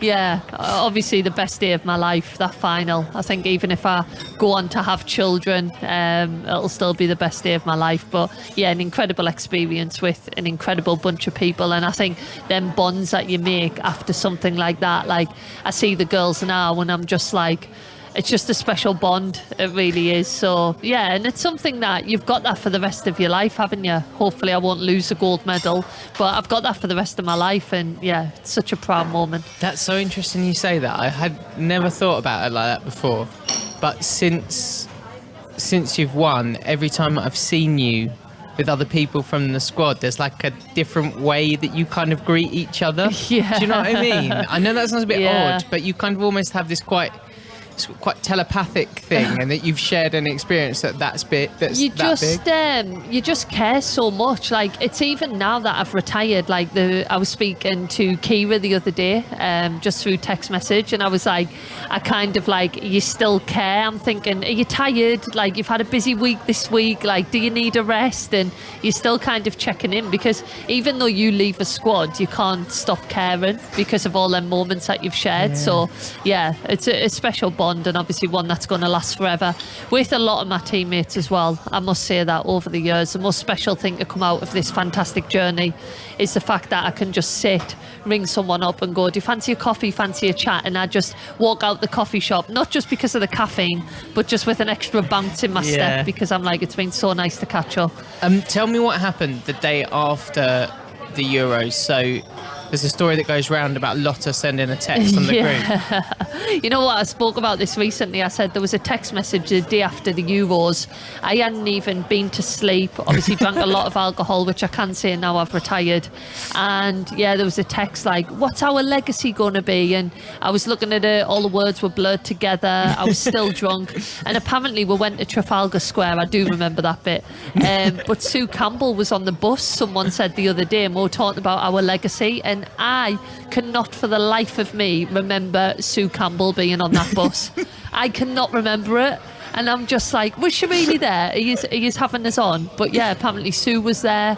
We were talking about the legacy, and in all seriousness, it's been amazing. Obviously what Lotta and Leah's done. I was the one that got to go to Downing Street because they were playing and take the plaudits. But yeah, to now know that girls are going to get equal access to PE, football in schools, like that's where I fell in love with football. So to think that you're taking away like a 40-50% chance of a young girl falling in love with the best game in the world, then that blows my mind. But nice that we've made change. So you said that it was you that went to Downing Street because you were the one that was available. You, like, there is not a chance hell you're ever available, Jill. You're the busiest person in the world. No, I feel pretty bad because after the Euros, all the girls are in high demand, a lot more than me, but they've got games and training. So I'm always the one that gets to go to these amazing things. So I'm almost apologising.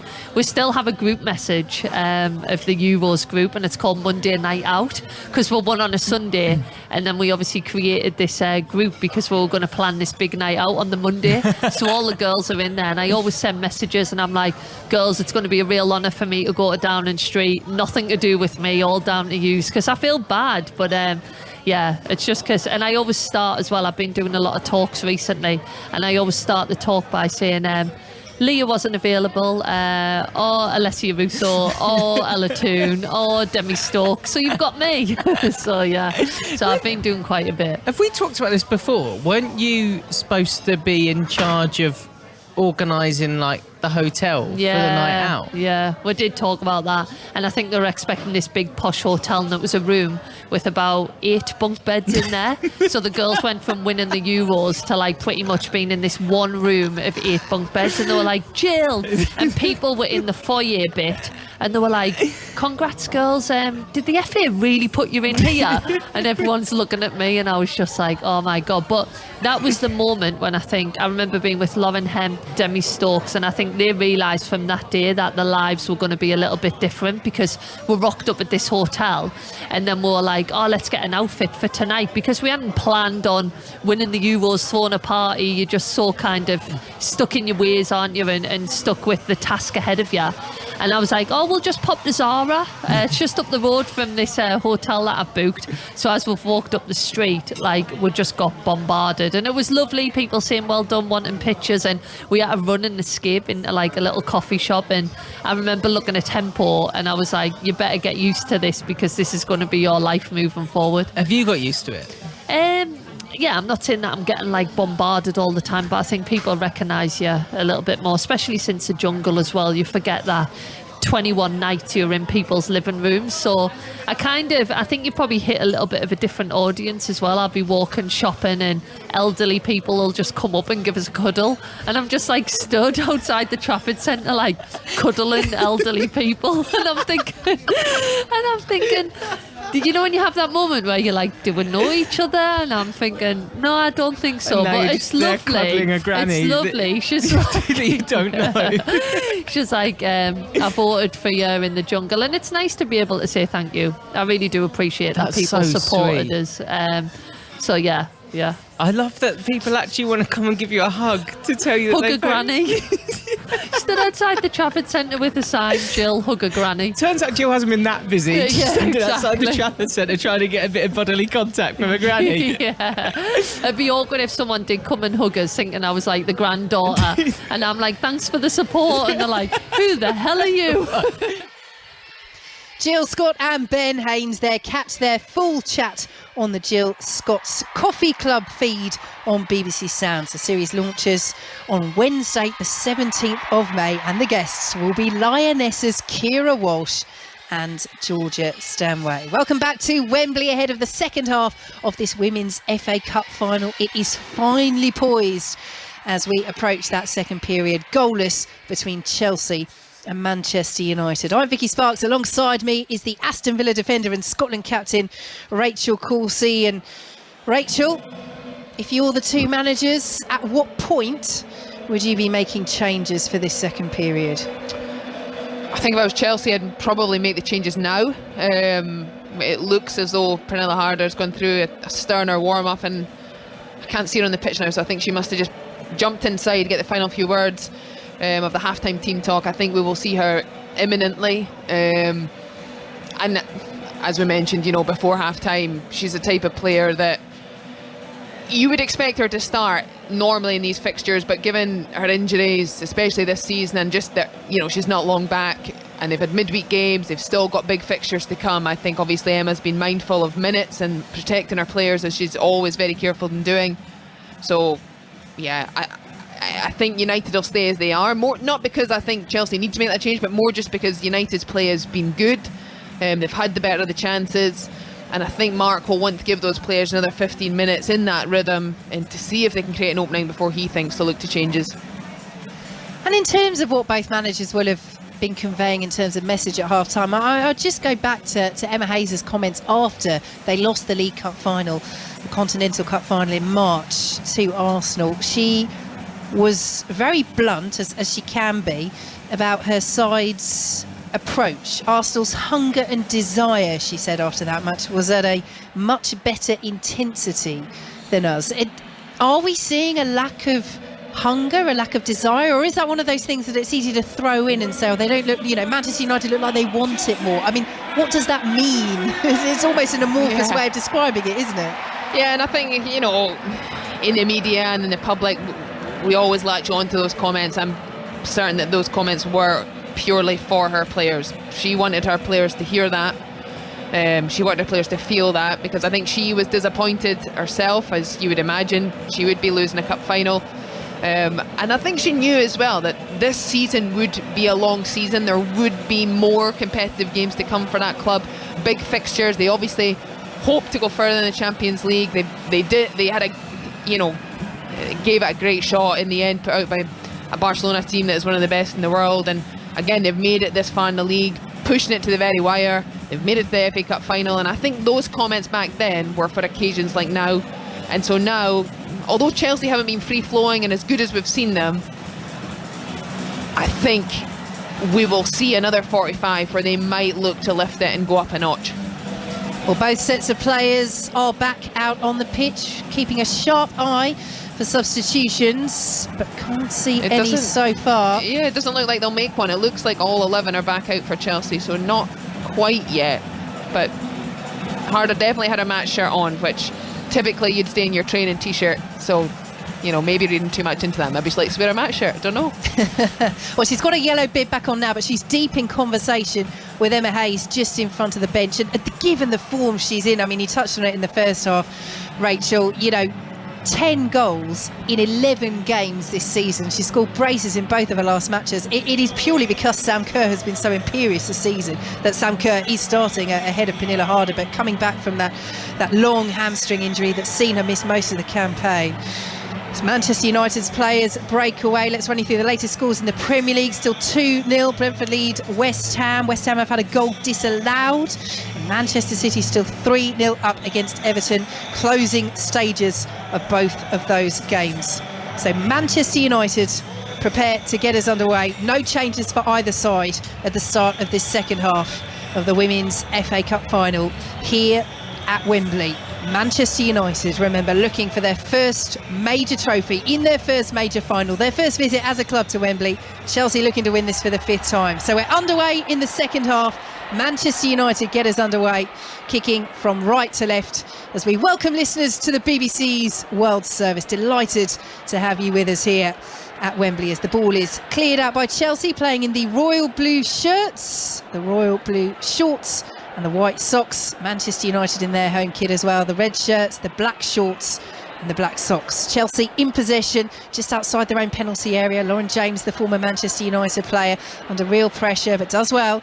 Plays the ball down the right hand side. Kerr is dispossessed. Turner plays it forward for Manchester United. Leipol's away for Chelsea. Almost brought down by Batcher, who will spin the ball out to the left hand side. Comes off a Chelsea boot, say Manchester United, and our referee Emily Heaslip agrees.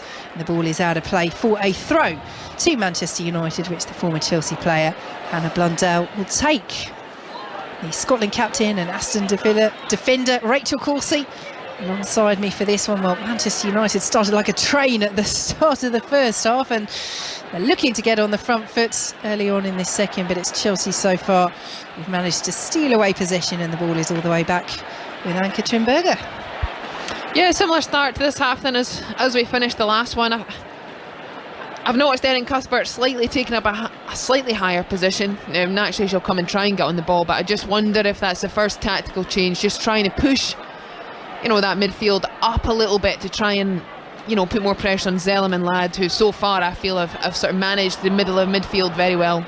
Mielder under pressure from Leah Galton just outside her own penalty area, goes back to Berger, all in lime green, clears up over halfway for Chelsea. Sam Kerr eased away from that ball though by Maya Le Tissier, and Millie Turner will send it all the way back to Mary Earps. So Chelsea with Berger in goal. The back four of Perisset, Mielder, Eriksson and Charles. Ahead of them it's Leipold and Cuthbert, James, Fleming and Wrighton, supporting 26 goals for the season, 7 in her last 7 against Manchester United. Sam Kerr up front. Here are Chelsea, just outside their own penalty area once again as Lauren James sends it back to Berger. Manchester United with Mary Earps in goal. The back four of Batcher, Le Tissier, Turner and Blundell. Ladd and Zellum, the captain, ahead of them with Paris, Toon and Galton, supporting Alessia Russo up front as Chelsea play the ball down the left-hand side. Here is Guro Wrighton, too much on that though for Niamh Charles. And Manchester United have it with Batcher, sends the ball back to Le Tissier, closed down by Sam Kerr, and Le Tissier just steps very calmly away from the Australia captain and record goal scorer and plays it back to Mary Earps, and she's on the ball once more, Le Tissier, and calmness is such a part of her game, and at 21 years old, Rachel Corsie, that's no mean feat. No, she's a very, very good young player, and, you know, did really well at Brighton and has earned this move. And here comes Jessie Fleming towards James in the penalty area, cleared away by Turner. Back to Fleming once more. Turner is there again, clears out of play for a Chelsea throw, and suddenly Chelsea just started to go through the gears there. Yeah, just a half chance, just another little opening. Probably don't think we can quite call it anything more than that, but again, just Chelsea are so good at not needing too much of an opening to take advantage, and that just is what's made them for so long now such a great threat and such a good team.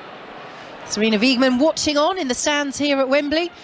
The scene of England's greatest triumph in the women's game, winning the European Championship final here, of course, last July. What memories. Mara Mjelde clears away at the back for Chelsea. Out of play, it goes for a Manchester United throw over on the far side. Manchester United playing from right to left as Onabacha prepares to take this throw. Manchester United, who it's fair to say, had a much easier route, certainly on paper, to this FA Cup final. They didn't meet WSL opposition until the semi-finals and needed a very late Rachel Williams goal to get past Brighton. Chelsea, conversely, playing top-flight opponents in every single round of the competition and also getting through by just a goal against a very impressive, and I'm not just saying this because she's right next to me, a very impressive Aston Villa side as Chelsea clear the ball long downfield. Gurra-Reiten will chase this down the left-hand side. Early ball into the penalty area. Letitia on the stretch will clear up, but not quite away. Kerwin's the header, and Mary Earps is there to gather just inside her own 6-yard box and bowls it out to the left-hand side. And Leah Galton up against Erin Cuthbert. Chelsea just putting a little bit more pressure on the ball in this second half as the long ball over the top looking for Russo. Mjelde misses the interception. Russo drives from distance, 20 yards out, straight at Berger. Relief for Mara Mjelde, whose mistake almost allowed Alessia Russo in there. Yeah, and she was very casual as she approached that, and the longer she took to get to the ball, you could just see Russo making ground, and in the end, just a little mistake, and Russo probably takes it too early. Brilliant ball by Wrighton at the other end to feed Niamh Charles. Batched as well to get back to her. Charles cuts the ball back. Cuthbert just outside the penalty area. Manchester United get the footing with Hayley Ladd, and suddenly the game is opening up. Here is Leah Galton over the halfway line. Ella Toone now for Manchester United. Little miscontrol, but keeps hold of it and plays it to Galton again down the left-hand side. 5 minutes gone in the second half. Still goalless. Manchester United outside the Chelsea penalty area. Galton won't make room for the shot. Blundell plays it to Toone, left-hand side of the box, pulls it back to Galton. Neat and tidy from Manchester United. Chelsea closing down the angles as Ladd scoops it in. Poor delivery in the end. And Alessia Russo, as the ball bounces through to Berger, is not too happy with her teammate. Yeah, and you can understand why. I think United have 5 players in the penalty box, maybe even 6. And that's just such a waste. And Hayley Ladd's someone who very much rate what she does for United. She's such a balancing act, you know. She's in there, she wins the ball back, she lends it to players, keeps the play going. Probably someone who doesn't get much credit at all because the name's in the United team, but that wasn't her best moment, and I don't think the right decision. Here goes Gurra-Reiten down the left-hand side, does well against Batcher. Early ball into the penalty area, cleared away by Millie Turner. Jessie Fleming won't pick it up on the left-hand side for Chelsea, and cleared away by the Manchester United captain, Katie Zellen. But as Chelsea pick it up again with Leipold, who goes back into her own half to Mjelde, that's the tactical change for Chelsea. Early ball into the penalty area at the earliest opportunity. Yeah, totally agree. And just one thing that does is, as a centre-back, when players do that, what it does is it makes you just feel under a little bit more pressure than you're used to. So the next time the ball goes down there, you think, I need to drop in quicker, and then what that does is it possibly opens up the space then for a pullback, and just starts to make the defenders have to think a little bit more, and possibly will eventually create a chance for someone to get on the end of it. Leipold with the shoulder charge just outside the Manchester United penalty area. Manchester United get the foot in. Katie Zellen's been caught there by Gurra-Reiten. Referee Emily Heaslip is saying to Zellen, look, I did see it, but we'll play on for now because Manchester United is still in possession. Flag stays down. Toone in down the right-hand side. Down to the byline, into the penalty area. Can she work room for the shot? Pulls it back, looking for Russo. Niamh Charles gets there ahead of her and is cleared away. Now, belatedly, the flag goes up. Well, it did look like a clear offside against Ella Toone, and we have to say the official on the far side, that has been her trend in terms of officiating. She's delayed the flag even when it looks clear, and eventually it does go up, but still got to play to the whistle. And again, Chelsea defensively didn't really cover themselves in glory there, and Manchester United similarly in their choices from an attacking sense. Yeah, just again, I think you could make the decision quicker. Toone decides to dribble in and then just can't quite pick a pass, and obviously the more bodies in the box, the more difficult it is to thread that needle. But from a player's perspective, I think that's a clear offside, and I think the reason players don't love the delay, of course you want the right decision to be made, but sometimes we see, you know, obviously collisions, tackles come in, it's last ditch defending at that point, and yeah, I think that was one I feel the assistant could have probably made herself. Free kick to Chelsea, who are preparing a double change. Sophie Ingle, the Wales captain, and Pernilla Harder are coming on. There's Leah Galton into the penalty area. Saved by Anke Trimberger at her near post. But again, Galton showing the danger that she evinced in the opening 30 seconds of this game when she got in behind and had a goal ruled out for offside. Yeah, great run. Brilliant timing. Gets across and, you know, fires it in low. Takes a snapshot. It's a great effort in the end, but obviously Berger, she's experienced and it's comfortable for her, but it's again, United have been far better in getting the chances, leading them to goal scoring opportunities. Perisset's ball over the top. Millie Turner tussling with Lauren James. Turner just does enough. James ends up on the deck, but no complaint from the Chelsea and former Manchester United player. Manchester United will play their way down the left-hand side now, coming together between Erin Cuthbert and Hayley Ladd. Ladd then did pull back Cuthbert, felt she'd been fouled in the process, but it's a free kick to Chelsea and they take it quickly. There's a greater urgency about Emma Hayes' side in this second half. We're still goalless, 9.5 minutes played. Harder and Ingle waiting to come on for Chelsea, who have the ball over on the left-hand side. Played now to the halfway line, and Mara Mjelder, who almost allowed Alessia Russo in to give Manchester United the lead, but Chelsea survived and we're still goalless here on 5 Sports Extra and the World Service. Melanie Leipolz plays the ball forward. Batter goes down. Advantage played by Emily Heaslip. Toon out to the right-hand side. Here goes Nikita Paris, right-hand side of the penalty area. Ball to the far post and Perisset's there. Russo didn't get there first. Perisset behind for a Manchester United corner. And there will be a belated yellow card for the challenge that is still left on Abatia down inside the Chelsea half. But it's good defending by Perisset, and in the end a good advantage played by our referee Emily Heaslip. It was, and just, it's a great ball in from Nikita Paris. I think she picks the right option. She gets her head up, floats it into the back post. She knows she's got 2 players round there, and you have to give credit to Perisset. She tracks the run and does well to defend it and put it behind for a corner. So the card has been shown to Niamh Charles. I mean, it was a clear block on Abatia. One thing in her mind, Charles. Yeah, stop Manchester United's dangerous fullback, who is their top assist maker this season. So, corner to be taken for Manchester United to the far post, headed back across goal. Paris is there at the near post trying to convert, can't get the purchase on it, and it's behind for a Chelsea goal kick. And here come the changes. So Jessie Fleming is the first player to be replaced. Pernilla Harder, who's in brilliant form at the moment after returning from that lengthy absence with a hamstring injury, is on. And it's fair to say Fleming, one of the 3 players that came into the starting lineup, she's just not got into the game. She hasn't, but equally I think it was an intelligent decision for Emma Hayes to play her, because what you get with Jessie Fleming is a lot of energy. She's very dynamic, she covers a lot of ground, she does the hard work that you know you're going to need in the first half of a game like this. You know it's going to be competitive, you know there's not going to be much between the teams, and you need someone who can be in there and do that, and I felt she did that well without probably putting too much of a mark on the game or being that difference maker. It's a natural substitution. I think we expected that. Of course, you know, Harder's perhaps played instead of Kerr in the last couple of weeks, but I think Chelsea will want both of those players to be in the pitch in this type of occasion.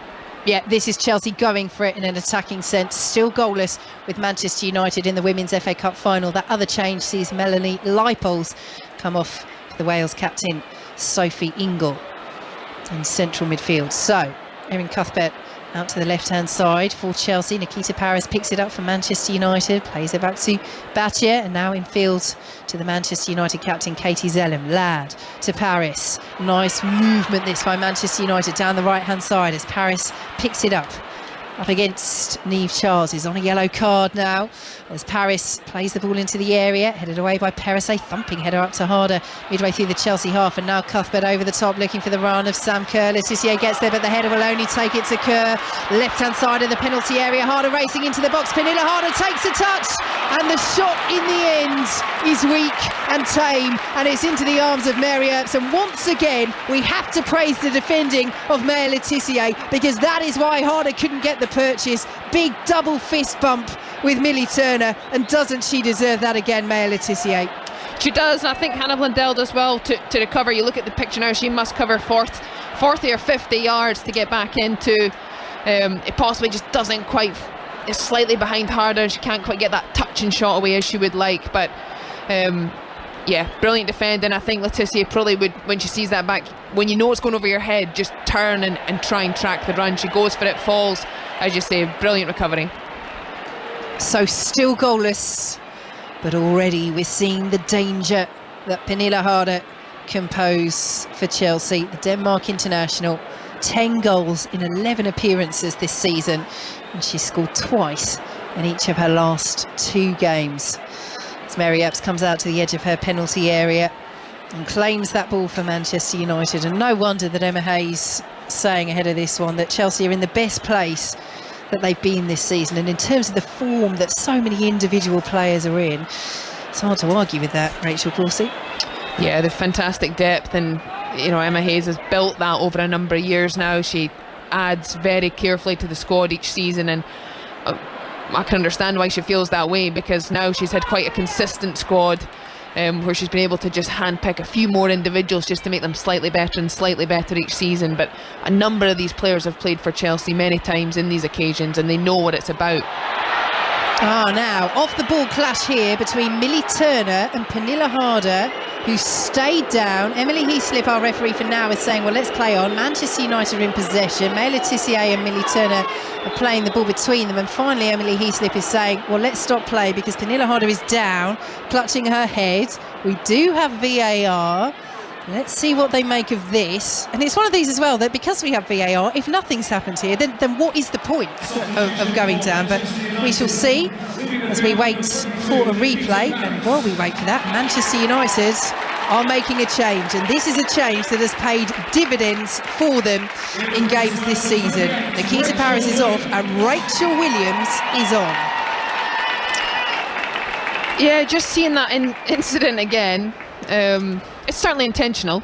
I don't think it's malicious, but it's certainly intentional. And you know, I think Millie Turner and Letitia have done that sort of the whole game. You know, they will get in the way of runners. They will make you run round them, and I don't think there's not much there, but just a welcome to the game for Pernille Harder. Yeah, she just blocks her off with her arm, doesn't she, as Harder is trying to run past her. And there is a definite raising of the arm to block Pernille Harder's path rather than anything else. But as you say, Millie Turner saying to Pernille Harder, and particularly after Harder had just had that chance as well, you're not going to have this all your own way. We are going to be on you. So, Manchester United in possession, but bringing on Rachel Williams, the player who won the FA Cup with Birmingham against Chelsea in 2012, former Chelsea player as well. There's so many storylines here. It's take your pick really with Rachel Williams. The ball goes out of play for a throw to Chelsea, playing from left to right, midway through their own half. But in terms of her coming off the bench, I mean, it was her late winner in the semi-final against Brighton that has brought Manchester United to their first major final in their history. And Mark Skinner has said that her calmness is what they were missing last season when Champions League football slipped away from them at the last, being able to close out big results in big moments. Rachel Williams is a player with a huge amount of experience as Manchester United win a throw just inside the Chelsea half. Yeah, and I think we'll see Ella Toon's obviously gone out to that right hand side because it's not so natural for Rachel Williams to play there, and I would think it'll look more like a 4 up front as it does in this sort of still picture that we've got, but it'll almost become a front 2 that the Chelsea backline will have to deal with. And Hayley Ladd and Katie Zellum will just sit underneath that now and just think about protecting and allow those front 4, as I said, to take responsibility for the opportunities that now come. In field game, Manchester United, here is Ella Toon midway through the Chelsea half, but she's surrounded by blue shirts and is forced back to the halfway line. And Millie Turner, 17 minutes gone in this second half here on 5 Sports Extra and the World Service as Mary Earps clears long downfield. The ball will bounce through all the way to her fellow goalkeeper Ann-Katrin Berger. But fair to say, Rachel Corsie, Scotland captain and Aston Villa defender alongside me, both sides have stepped it up in the second half. Yeah, and I think just both sides making a couple of changes to try and cause one another problems, so it'll be interesting to see how that plays out. Here goes Brighton down the left-hand side, ball into the area, cleared away by Hannah Blundell before it can reach Harder, who is such a towering presence there as Cuthbert goes down, the whistle goes, free kick to Chelsea, and Sam Kerr Oh, she is so frustrated just inside the penalty area. She bends over at the waist because she was hoping to latch onto that ball in the box. It'll be a free kick to Chelsea midway through the Manchester United turf. I wonder if Kerr was just in the process of being dispossessed there, so maybe this might work out for Chelsea. Yeah, and I think the referee needed to stop play. I think initially she thinks it could be a head knock, and it's one of those ones a little bit like whiplash for Erin Cuthbert there as the collision comes in. So I think the referee does the right thing in stopping it, and looked. I mean, you never know with her. She's got the pace that it looks like it's going away from her, but she can always just get her toe on it and get a shot off. But I think as well, Chelsea have a free kick here that they can certainly make use of. Yes, no quarter given in that shoulder challenge by Rachel Williams. Free kick to Chelsea. Swung in left-footed into the penalty area. Kerr's made the run, heads it back across goal. Cleared away by the head of Hayley Ladd for Manchester United, and Lauren James will get there first for Chelsea and send it back to Mara Mjelde. Mjelde plays it away from Ella 2. Now will be brought down the left-hand side for Chelsea, who will opt to go all the way back to Ann-Katrin Berger. Chelsea, who have suffered 3 defeats in their last 9 games, and they don't often lose, Chelsea, and they lost the League Cup final to Arsenal back in March. That ended a 21 match unbeaten run in all competitions, but they've never been beaten by Manchester United. 8 victories, 1 draw in their 9 meetings so far. Goalless. 20 minutes played in this second half of the Women's FA Cup final here at Wembley. Still in the sunshine, although it's weaker now as the clouds come across, as the ball through to Pernilla Harder. Flag stays down for now. Harder into the penalty area, pulls the ball across. It's cleared away on the edge of the 6-yard box, and the shot driven in from the edge of the area is scooped wide as Erin Cuthbert came to try and connect. She's asking for the corner. It's not going to be given, and the flag still stayed down against Pernilla Harder. Big chance that for Chelsea, and they didn't make the most of it. It's a huge chance. I think she gets stuck in 2 minds. Does she cut it back? Does she shoot? And in the end, she just ends up having a heavy touch that almost takes out both options. And actually, as the ball came back, I thought if you want this to come to someone, you want it to come to Erin. But I think in the end, United do well not to let her have a clear strike. And obviously, it's a goal kick. But huge chance for Chelsea. Definitely the biggest opportunity they've had. And I feel Harder's made a big difference. Yeah, certainly had an impact from the bench since coming on. Just look at the replay. I think she might have been done by VAR. She'd just gone slightly early, Pernilla Harder.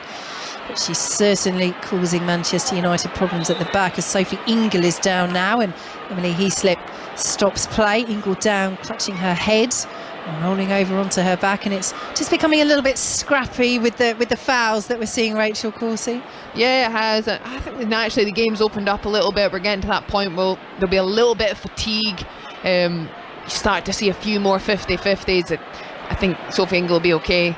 But yeah, just both teams, the way they've changed, both teams have sort of gone from almost 2 more attacking players centrally, and it'll be a little bit of I almost think more counter-attacking end-to-end stuff, or hopefully we'll see that anyway.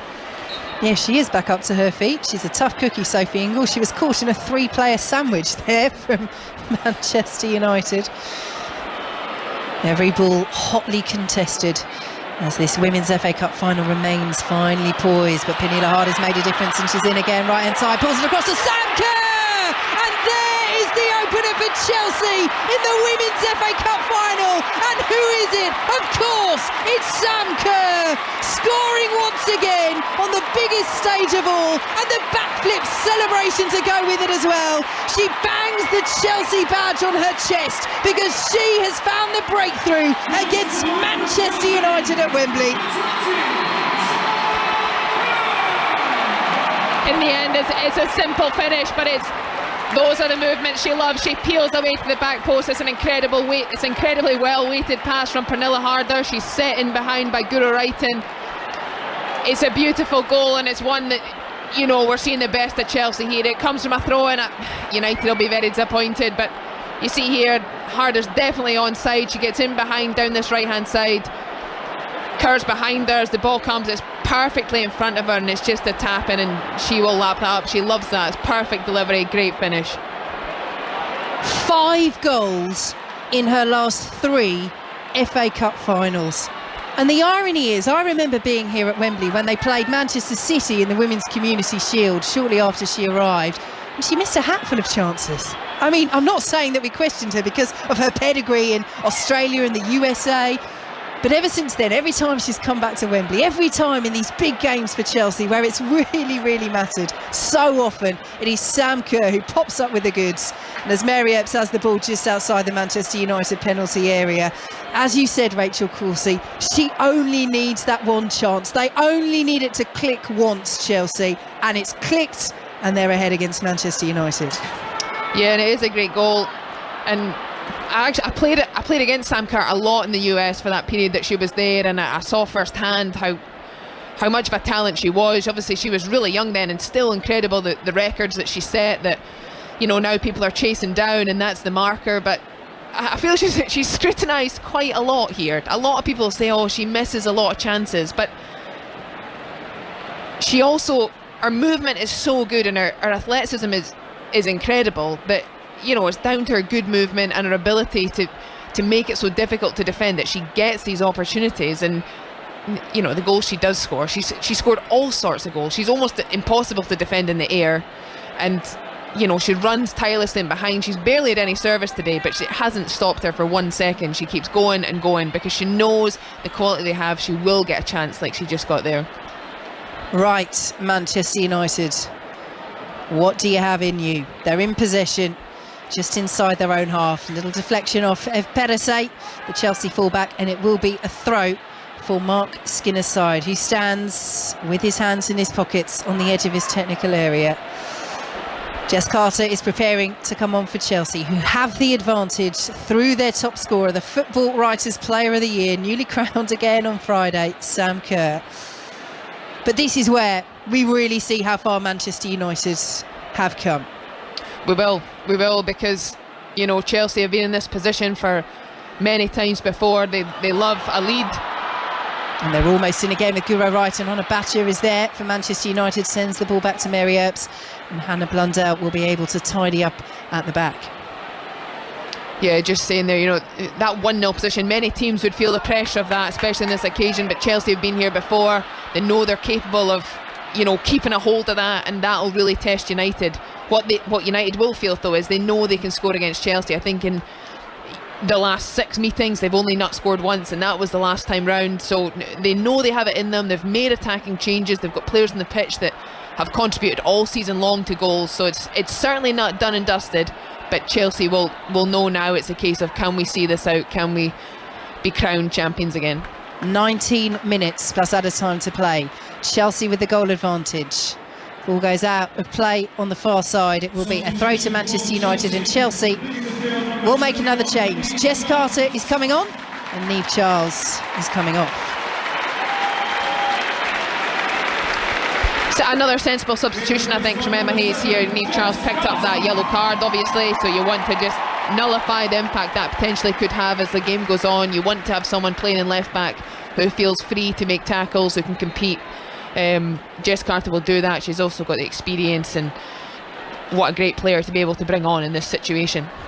Yep, two-time FA Cup winner with Chelsea, Jess Carter, also a runner-up with Birmingham under Mark Skinner back in 2017, as is Ann-Katrin Berger in the Chelsea goal this afternoon, as that ball forward is too much on it for Sam Kerr, and it will go behind for Mary Earps to take this goal kick for Manchester United. Well, Mark Skinner has touched on how their mentality has changed this season in terms of fighting back. Last year when we were losing, says the Manchester United manager, we couldn't really bounce back. It shows how far we've come. They did it in the semi-final. They were trailing to Brighton. They ended up winning that one. They've done it against Aston Villa. Your Aston Villa, Rachel Coursey, in the WSL. It is something that they have added to their game. They need to do it again at Wembley if this dream of a first major trophy in their history is not to dissipate here in the sunshine in North London. So the ball is out to the right-hand side. Here is Lauren James for Chelsea, who lead by a goal to nil on 5 Sports Extra and the World Service. James, the former Manchester United player, still going down to the corner flag, now taking on Hannah Blundell, then checks back the other way. She's so hard to get the ball off when she's like this, Lauren James. It's so difficult. And she doesn't look like she's trying. I think that's one of the worst things is when you're defending against her. She just looks like she's playing with you. Ingles ball into the penalty area. Kerr's making the run again, but just too much on it. And it's behind for a Manchester United goal kick as Sam Kerr gives the thumbs up to Sophie Ingle. Yeah, Sophie Ingle knows that's just that floated ball round the back. Sam Kerr will be there or thereabouts, just a little much on that one, but it's again, that's going to be difficult for United as they push for a winner. You then are just going to allow more and more space for the likes of Harder and Kerr to run into, and you know the back four will have to be diligent to really limit Chelsea getting a second. Clearance is long by Mary Epps. Ingle wins the header for Chelsea, but Manchester United have it back. Hayley Ladd sends the ball over the top, but it's collected by Anke Trimberger inside her own penalty area. She almost thought about dropping to the ground, didn't she, there? But still, 16 minutes to play. Perhaps it's a little too early for that. But that's the thing for Manchester United. You know, Chelsea will play those long balls over the top from the get-go to Sam Kerr, because when they pay off, her movement is so good. They're so dangerous. But Manchester United like to play the ball around. They like to have those interconnections between the likes of Toon and Galton. Yes, they'll do the wide deliveries, but the long ball over the top isn't something that they typically utilise on a regular basis. So a sense of desperation creeping in. There's a sense of Rachel Williams certainly getting involved every which way. Wins a free kick brought down by Erin Cuthbert midway through the Chelsea half, just in from the left-hand side. Never with that edge of the penalty area. Two players that never give any quarter. Rachel Corsie? No, you're right. I think I enjoy that part. I think that's we're seeing that more and more in the women's game now, just that competitive edge, and it's one of the parts of sport that I think we all love, just seeing people push themselves to the absolute very max. And you've got two players there who love that part of the game. They love to get stuck into challenges, and they'll give absolutely everything for their team. Katie Zellem stands over this free kick for Manchester United, looking for an equaliser against Chelsea. Zellem whips it in. It's a poor delivery. It's straight into the arms of Anke Trimberger, who this time does crumple to the edge of her 6-yard box. Yeah, it's a waste. It's such a waste from that position. You've got all the players forward. I think Millie Turner's done really well all game to attack set pieces. She's obviously scored a winner recently, got herself back in the starting 11. Just give your players a chance to attack it, and when it goes straight into the goalkeeper's hands, it's such a let-off. Ball is out of play on the far side for a Chelsea throw. Chelsea, who lead by a goal to nil in this Women's FA Cup final. Chelsea, who incidentally have now scored 100 goals this season in all competitions. And given the players that they've had out for some of that, you know, Fran Kirby they're still missing, Pernilla Harder for half of the season. Very impressive from an attacking sense for Emma Hayes' side, and they lead by the goal to nil as Carter has it over on the left-hand side. Ingles ball forward, cleared away by Manchester United. James tangling with Rachel Williams, who gets right back up and wins that header for Manchester United, but Ingles there again and sends it out to the right-hand side. Perisse's ball forward on the ground to James, just outside the penalty area. Lauren James trying to check back, picks up the ball once more inside the box, now forced out of the penalty area to the right-hand side. Two red shirts with her, but she still gets the cross in, flicked away inadvertently by Guro Wrighton to Ella Toon, who will clear it up towards halfway. Magdalena Eriksson is there ahead of Alessia Russo, and Jess Carter will play it forward to Chelsea's goal scorer Sam Kerr. Brilliant work down the left-hand side, but happy to go back to Sophie Ingle once more, with Chelsea leading by a goal to nil in this Women's FA Cup final. Cuthbert plays it forward straight into Hayley Ladd, and Leah Galton will pick it up now. They need their attacking players to get on the ball, Manchester United, as Galton plays it forward looking for Alessia Russo. Just got a little nudge there by Maren Mjelder, and that means the ball bounces off Russo's stomach and will be a throw to Chelsea. And Manchester United are preparing a double substitution. Aoife Mannion and Lucia Garcia preparing to come on. So one defensive, one attacking. Be interesting to see how they change this up tactically, because it's getting to the stage now. Manchester United, 13 minutes plus added time to play. They've got to go for it. They do, and it'll be interesting to see how this plays out. I imagine there could be a slight tweak in the formation, possibly three at the back to just allow more attacking players. Chelsea coming forward. Pernilla Harder into the penalty area looking for the second goal. Harder held up well by Turner, gets the ball across, but it's too far ahead of Lauren James and spins behind for a Manchester United goal kick. Rachel Corsie. Yeah, another good opportunity there for Chelsea, just not probably Pernilla's strongest foot, she ends up just not getting the right delivery, and if she had, Lauren James was wide open at the back post. So again, another chance. We'll just get a chance now to see what United are planning. You would imagine they'll play with at least a front two, one in behind it possibly. There's some notes being passed around.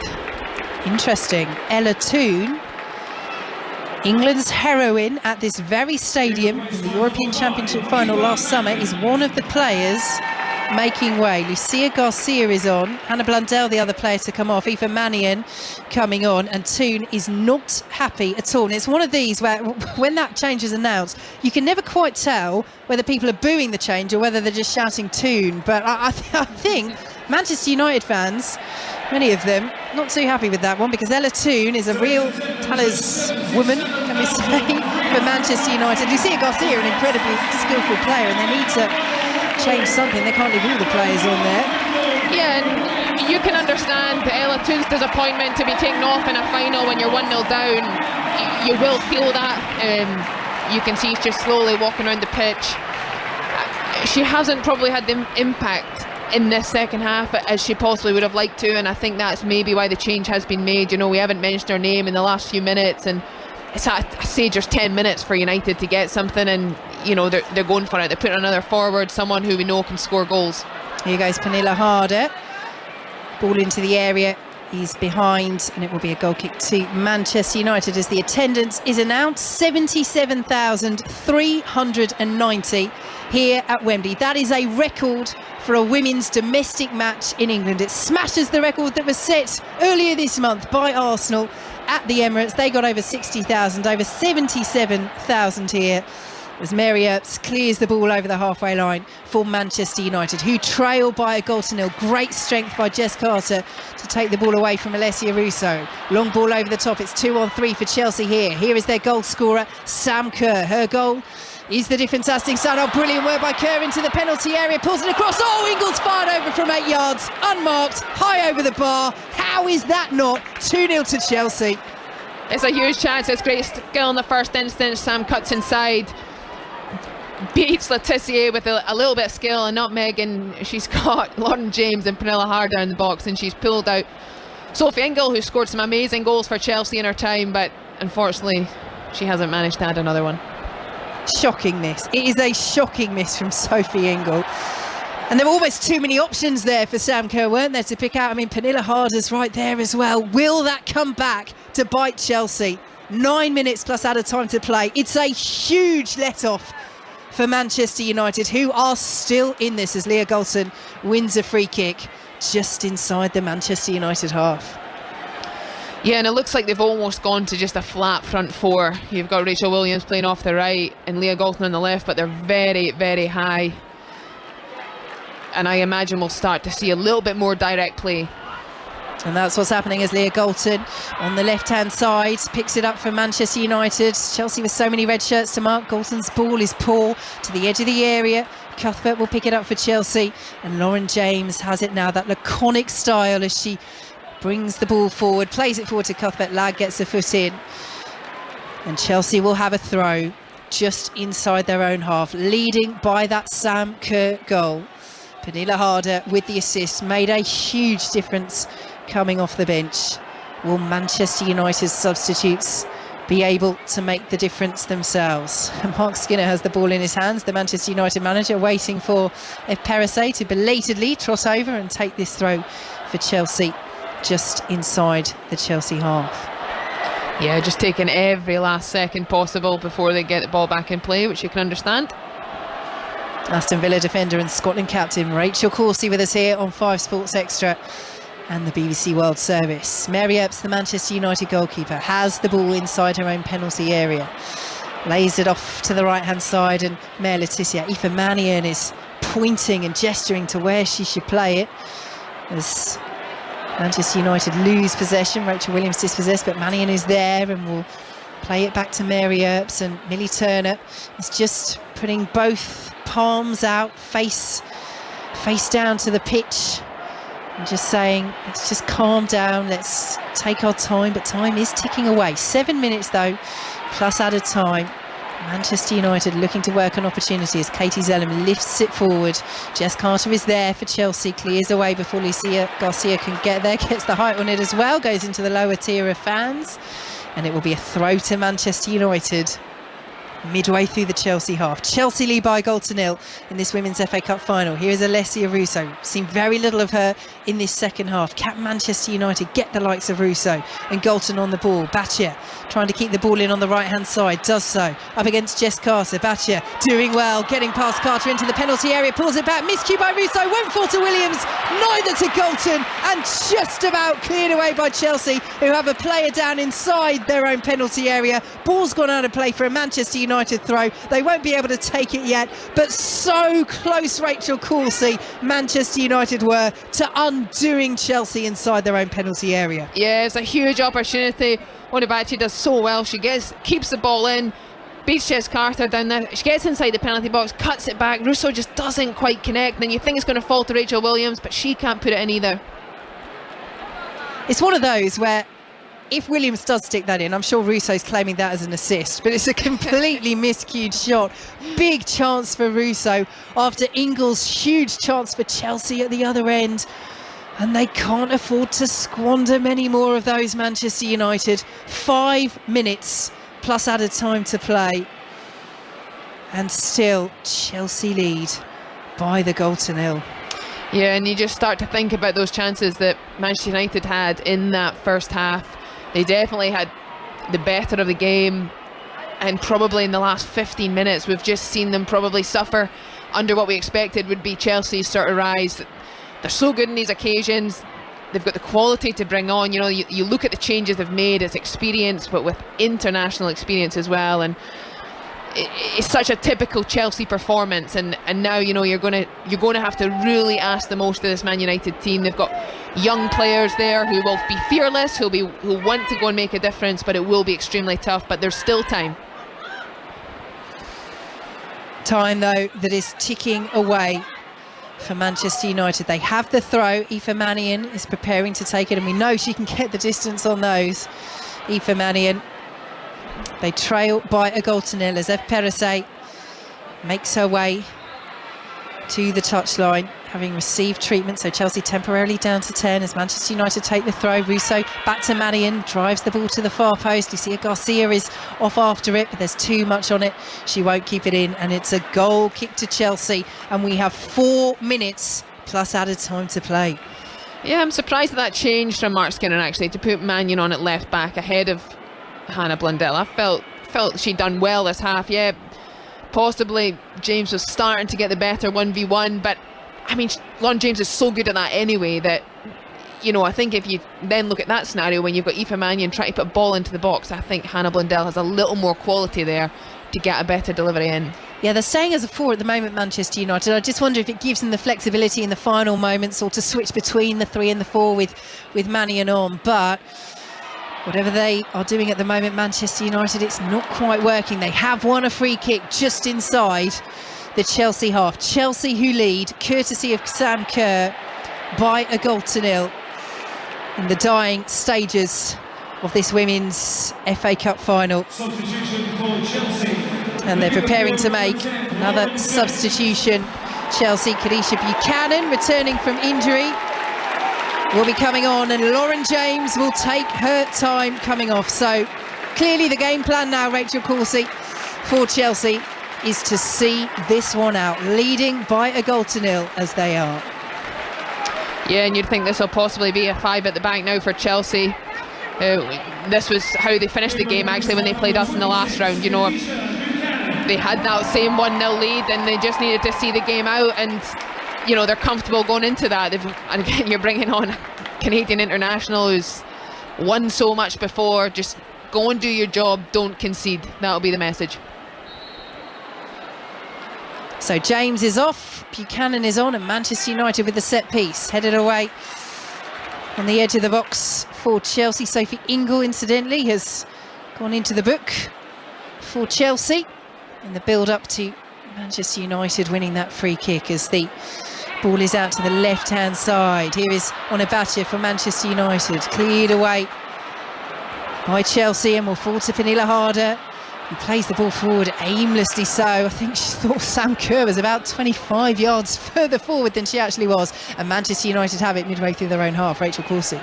Yeah, and she might have been 25 yards further forward if Aoife Mannion hadn't been holding her.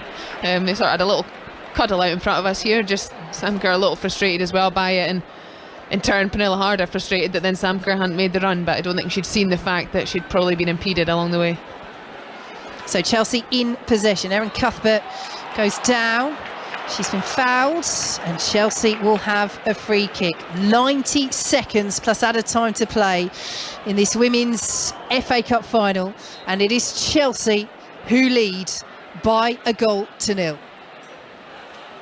So Kadisha Buchanan comes over and will leave this goal kick for Ann-Katrin Berger to take. Chelsea, who have won the last 2 FA Cup finals. They've won 4 in total under Emma Hayes. They're heading for 3 in a row. They're heading for 5 overall, unless Manchester United can do what they have done on so many occasions this season and find a way back into a game late on. Ball's gone out of play for a Manchester United goal kick, and Mary Earps will take it out to Aoife Mannion, still just inside her own penalty area.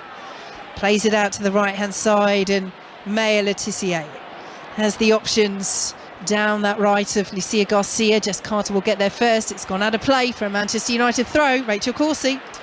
Yeah, Jess Carter just dropped off a little too quickly there, and in the end the bounce almost meant she didn't quite judge it right, giving away a throw-in. Zelman's ball to the edge of the area, flicked on by Russo and then by Williams, and bounces off Ann-Katrin Berger, who will take the ball to the edge of her 6-yard box and claim. Yeah, a little bit of a let off there. I feel you can see the pressure United are feeling. They're just sort of forcing that ball forward, and you know they need to try and create another one of those clear-cut chances like they've just passed up. And I think when you've got 5 at the back throwing the ball forward, I think you probably want to just trust the quality you've had. Can you build an opportunity? Manchester United win a throw over on the far side. Chelsea lead by the goal to 0. We're into 6 minutes of added time. Another change is afoot for Manchester United. Hayley Ladd is off. Martha Thomas, the Scotland international, is on. You can't say they're not going for it. They've got 5 forwards on now, so maybe this is the time just to launch it. But, you know, Martha's probably someone who hasn't played as many minutes as she would like to, but she has still massively contributed to this season for United, and she certainly is someone who in the penalty box can be dangerous. Manchester United play the ball forward. We played one of the minimum 6 minutes at a time. Very good covering by Maren Mjelde under pressure from Martha Thomas of Manchester United, who does win the throw, down by that corner flag, away to our left-hand side. We'll leave it for Lucia Garcia as Thomas retreats into the penalty area, and Garcia will leave it for Aoife Mannion, who will launch this in. To the edge of the penalty area she goes. It bounces off Russo. It's cleared away by Pernilla Harder. It's another throw to Manchester United. 4 minutes of added time to play. Mannion with the throw. Doesn't keep it in on the return, and it's a throw to Chelsea, and Mark Skinner turns away in disgust. Yeah, I think that's what you get. You playing a centre-back at left-back. She's been one of the few players who's got the ball at her feet in that final third, and it's just not natural for her. She's a fantastic defender, competes for everything, and possibly, you know, it's because they want to play with more advanced players, but it's just a shame it's fallen to her. We've just not been able to see that quality. Manchester United win the ball back and then give it away immediately. Sam Kerr with the layoff for Chelsea, only as far as Rachel Williams. The CCA will pick it up. Ball over the top into the penalty area. Galton's there on the stretch, can't control. Garcia plays it across. It's over the head of Martha Thomas at the far post. Battia will keep it in. Wide right position. Manchester United looking for an equaliser in added time. Zellam's delivery into the area. Buchanan wins the header for Chelsea, spins out of play, and the flag is belatedly up for offside, and it will be a free kick to Chelsea inside their own penalty area. I think that offside was actually the phase of play before it, which just means for Manchester United they've just now wasted 20 seconds, which they'll feel frustrated by. Sam Kerr announced in the stadium as the woman of the match. It's her goal that has Chelsea on the verge of glory in the FA Cup once again. 3 minutes of added time to play, and Ann-Katrin Berger is taking all the time in the world over this free kick. Over the halfway line it goes from the Chelsea goalkeeper. Kerr flicks the header on. Nobody's up there for Chelsea. Mère Laetitia will head it back to Mary Earps, who bowls the ball out underarm. Manchester United running out of time in their bid to win their first major trophy, in their first visit to Wembley. As the ball goes out of play, Martha Thomas won't keep it in. It's a Chelsea throw. All is not lost for Manchester United this season. They still have the WSL title to compete for, but Chelsea know if they win all their games, that will be theirs as well. The dreams of a domestic double look set to be kept very much alive for Emma Hayes and her side. The ball over the top, looking for Sam Kerr. Flag stays down for now. She did look offside, Kerr. She's taking it down to the corner flag rather than advancing into the penalty area. Plays the ball in, and now the flag belatedly goes up as Sophie Ingle had arrived, and Manchester United will have a free kick. Well, she knew, Kerr, didn't she? She was just trying to waste as much time as possible. Yeah, she did.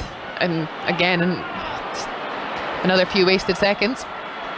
90 of them left to play in added time. Chelsea 1, Manchester United 0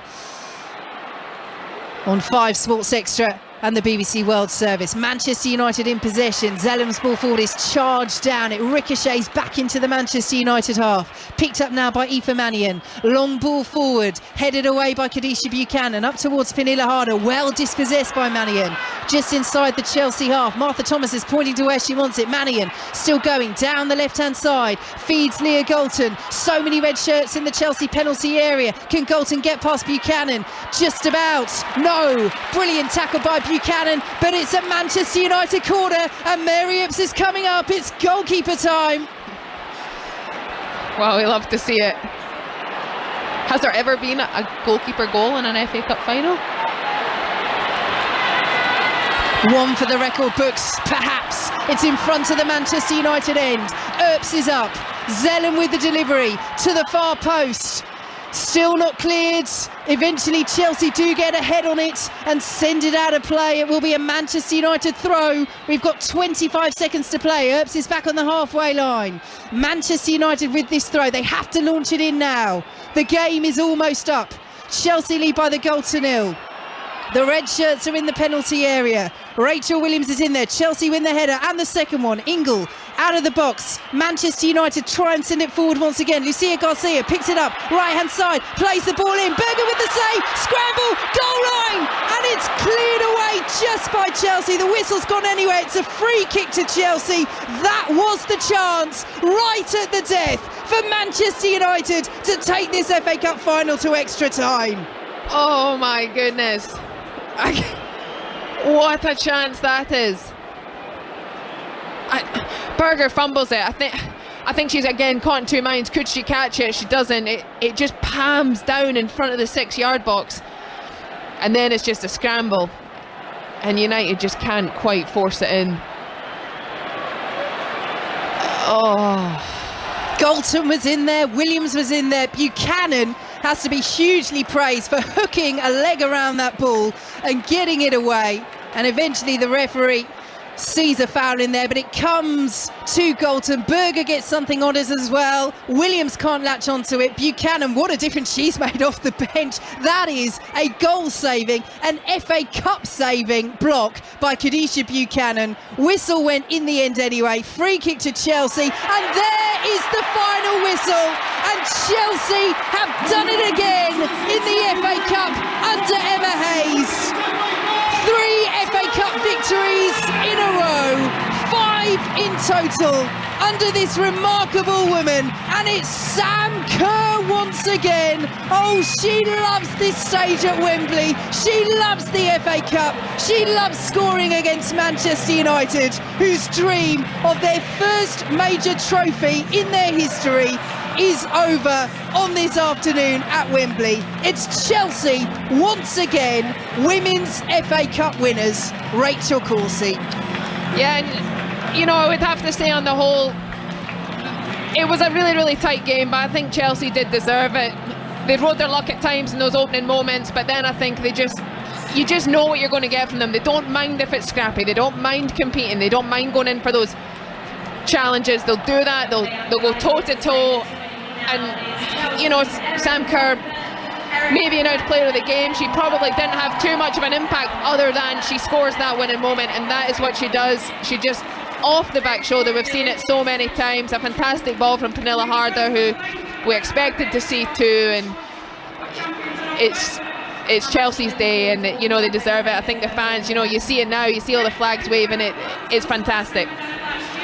And it takes Chelsea to their 12th major trophy under Emma Hayes. 14 in all if you include the Community Shield and the Spring Series, which I'm sure Emma Hayes does. A word on Manchester United, who have still made history here. Their first major final, their first visit to Wembley. They still have the WSL title to try and wrest away from Chelsea in the league. But as their players gather together in a huddle and Mark Skinner prepares to give this post-match team talk, this will hurt.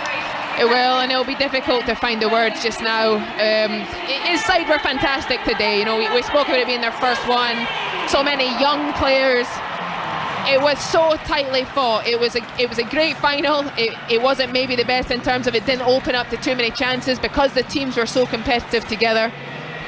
But his players did the club, did the staff, did him very, very proud, and it'll be a sore one because it's so close. You know, you lose a final by just that one goal. You feel those mistakes a little bit more, and I'm sure the players will. Certainly, you know, the chances United had, I think Galton, Russo, they had chances, and they'll remember those, and now they need to use that to finish the league strong, because it's not done. It doesn't need to be, or they don't have time to let this be a huge disappointment. They have to go again. They've got big games coming up, big game against City.